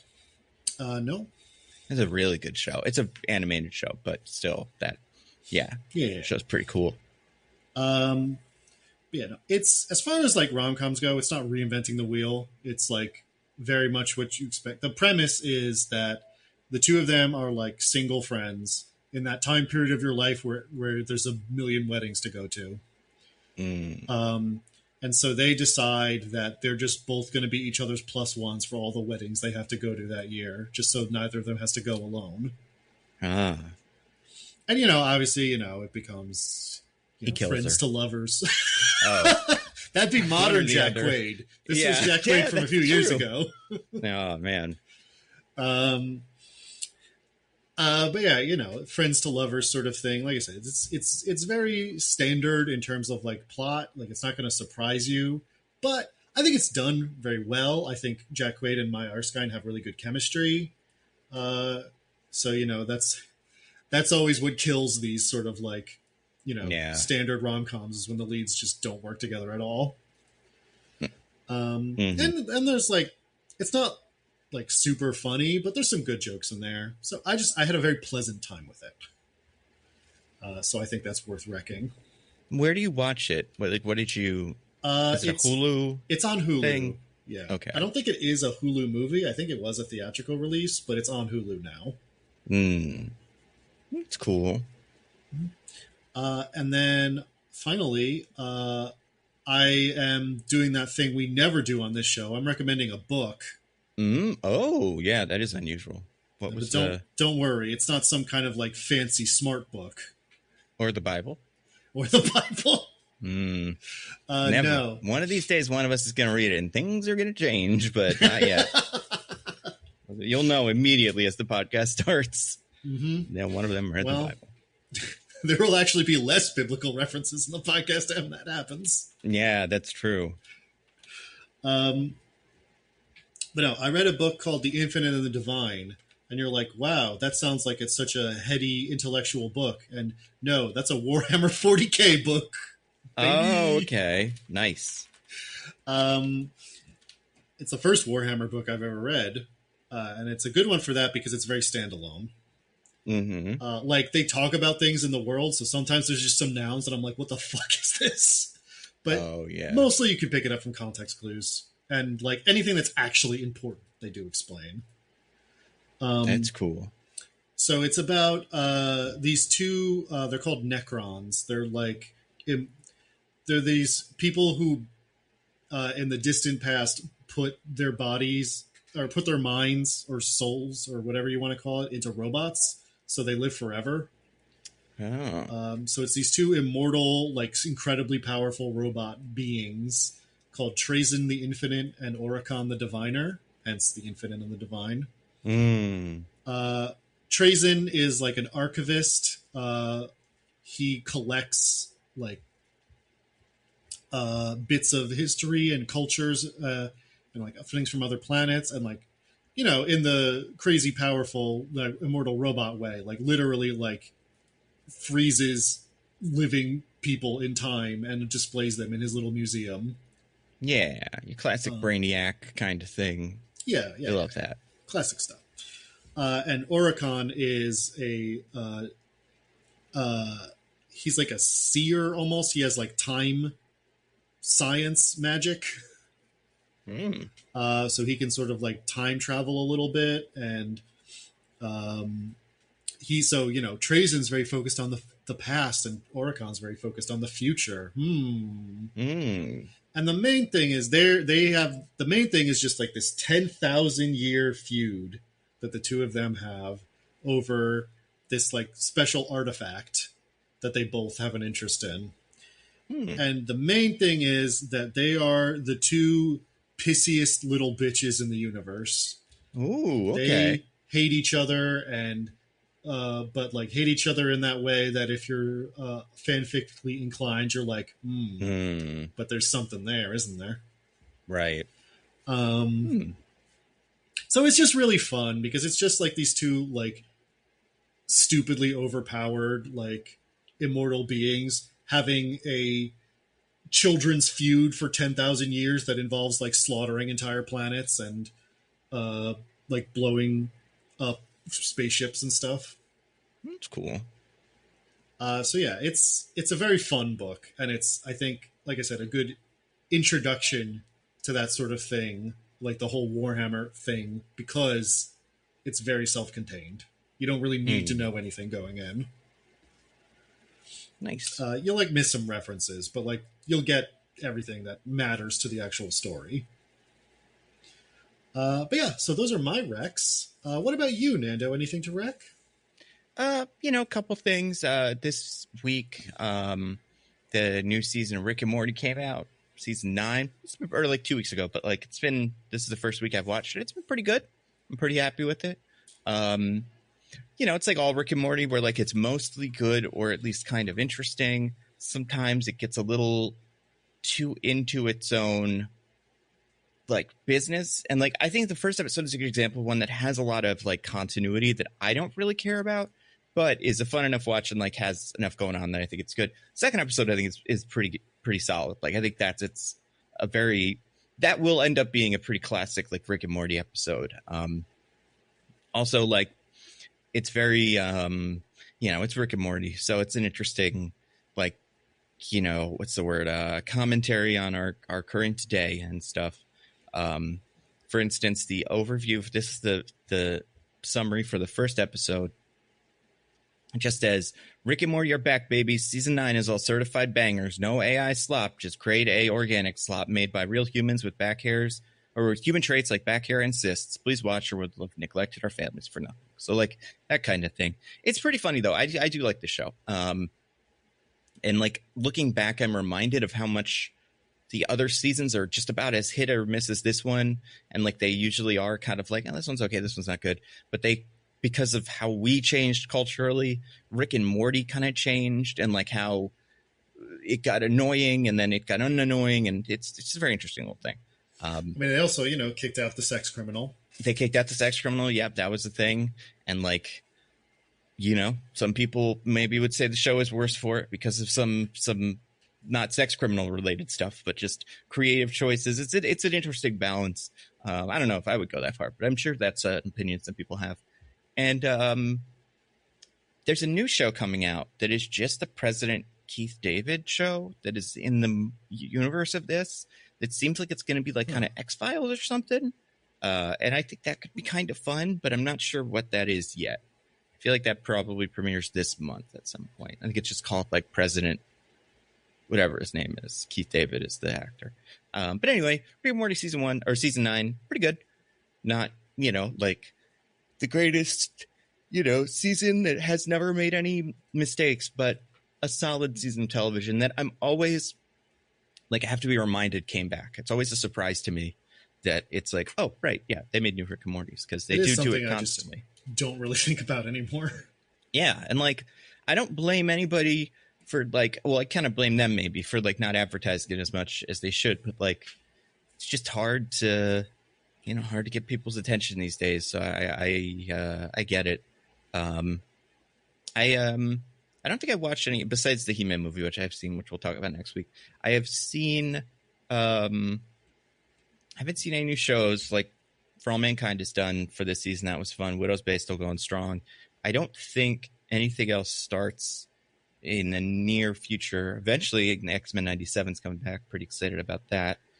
And then a lot of comics this week, but nothing that I want to recommend because a lot of it's like either number ones or books that I've been on for a while. I will say there's a new Deadman book by W. Maxwell Prince and Martin Morazzo.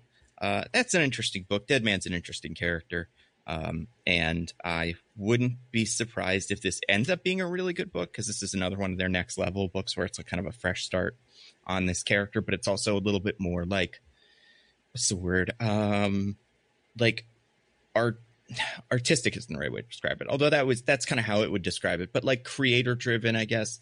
And those have been interesting so far. I really like the Firestorm one. Batgirl one is cool. So we'll see if this plays out. It's another one of those characters, and there's like a million of them, but like he's one where I'm shocked it hasn't made bigger. Like it is not in movies yet because it's so up James Gunn's alley, but also like there's a billion characters like that. So he's getting to them as he can, I guess. DC's got a lot of weirdos and freaks. Yeah. And like guys that were big around the time that he was getting into comics, but haven't had a big moment in outside of that, like the Guy Gardners, who are like clearly characters fans love, but their time kind of passed them by. There's a lot of those guys that are just like waiting in the wings to be the next Peacemaker even Peacemaker isn't even really that, but like versions of that. And I think Deadman's one of those characters. Although I don't know when he was probably pretty old. I'm betting he was like a 60s character, but probably had like a resurgence in the 80s or 90s. Because he's just got such an old timey look. Oh, okay. Yeah, Deadman first appeared, in Strange Adventures 205 in October of 1967. So yeah, he's a pretty classic guy. But yeah, it's a cool book. And I bet there's another thing I'm reading. I can't remember what it is. I was gonna say I'm sure there's a YouTube video I watched. I've been watching a lot of videos by a channel called Almost Friday. Have you ever watched them, Diggins? No, I don't think I've heard of him. They get some play online. Different videos get different amounts of play. But like the video I think that got me to watch one of their videos this week was one called, this is from last week or 2 weeks ago. It's called The Last Person You Hooked Up With Dies. And basically they're like little short films, usually like 10 minutes long max, that have a pretty specific hook, but it's complicated. So you can't really like guess where it's going. I wouldn't say it's got a Tim Robinson thing going on because it doesn't, but it's going for kind of like maybe closer to like a Tim and Eric or something like that. Or like, because for this one, for instance, without fully giving it away, it's a riff on the idea behind It Follows of the monster has sex with people in the order that they or kills people in the order that they had sex, kind of. But this happens to a guy who's everybody around him is having sex with each other, but he doesn't know it. So he keeps kind of following this monster, killing people and getting kind of confused about the relationships in his life. It's very funny. They're probably most watched video because I had not seen their videos before, except for the one called, what was it? Because it was just on the screen. Professor has mental breakdown and accuses class of cheating. That's a kind of big video. I'll link this one because I would say this is maybe their most watchable video, but it is it's a video where a class cheats on a test and the professor gets ready to read them, oh, you guys are usually always wrong about stuff, but apparently today you got everything right. What's going on with that? Because he knows they cheated. But then it actually turns out this class is kind of clairvoyant. So then he starts using them to predict things and it ruins his life. It's very funny. So I'll wreck that. And like these guys are they're very high quality videos. David Cross is in the most recent one. So like or whatever that one I described was, because there actually might be one that's more recent than that. But yeah, that means, by the way, that they will be making a horror movie in 5 years or something that will be the thing that we're talking about. So clip this for when they make a, generation defining horror movie. That's all, that's how these go now. But yeah, it's called Almost Friday TV. I'll just put the regular link to them in it. Just because the whole title would be too confusing on the podcast. But Professor Has Mental Breakdown is like the one that I would recommend if everybody watched, and it's on their popular list. And next week, it is He-Man Masters of the Universe. Still not called He-Man Masters of the Universe, just regular Masters of the Universe 2026. Mm-hmm. Very exciting. Until then, do you have anything to plug? DJ, do you have anything to plug for the fine people? I do. You can listen to Roses and Rejections without me as Michelle and a super special new and guest. Improved. I know. I was joking. I'm like, they finally got the Y chromosome out of there. Thank God. But you can listen to Michelle and a super secret guest cover the first week of Love Island, a show I haven't even started watching yet, so I'm fucked because like Love Island is a show because it's every day. Once you fall behind, it's so hard to catch back up, and my time has been occupied with other things. So with James Bond, exclusively James Bond. But you can, on the Pop Break podcast feed, wherever you get your podcast, you can listen to Rose's Rejections.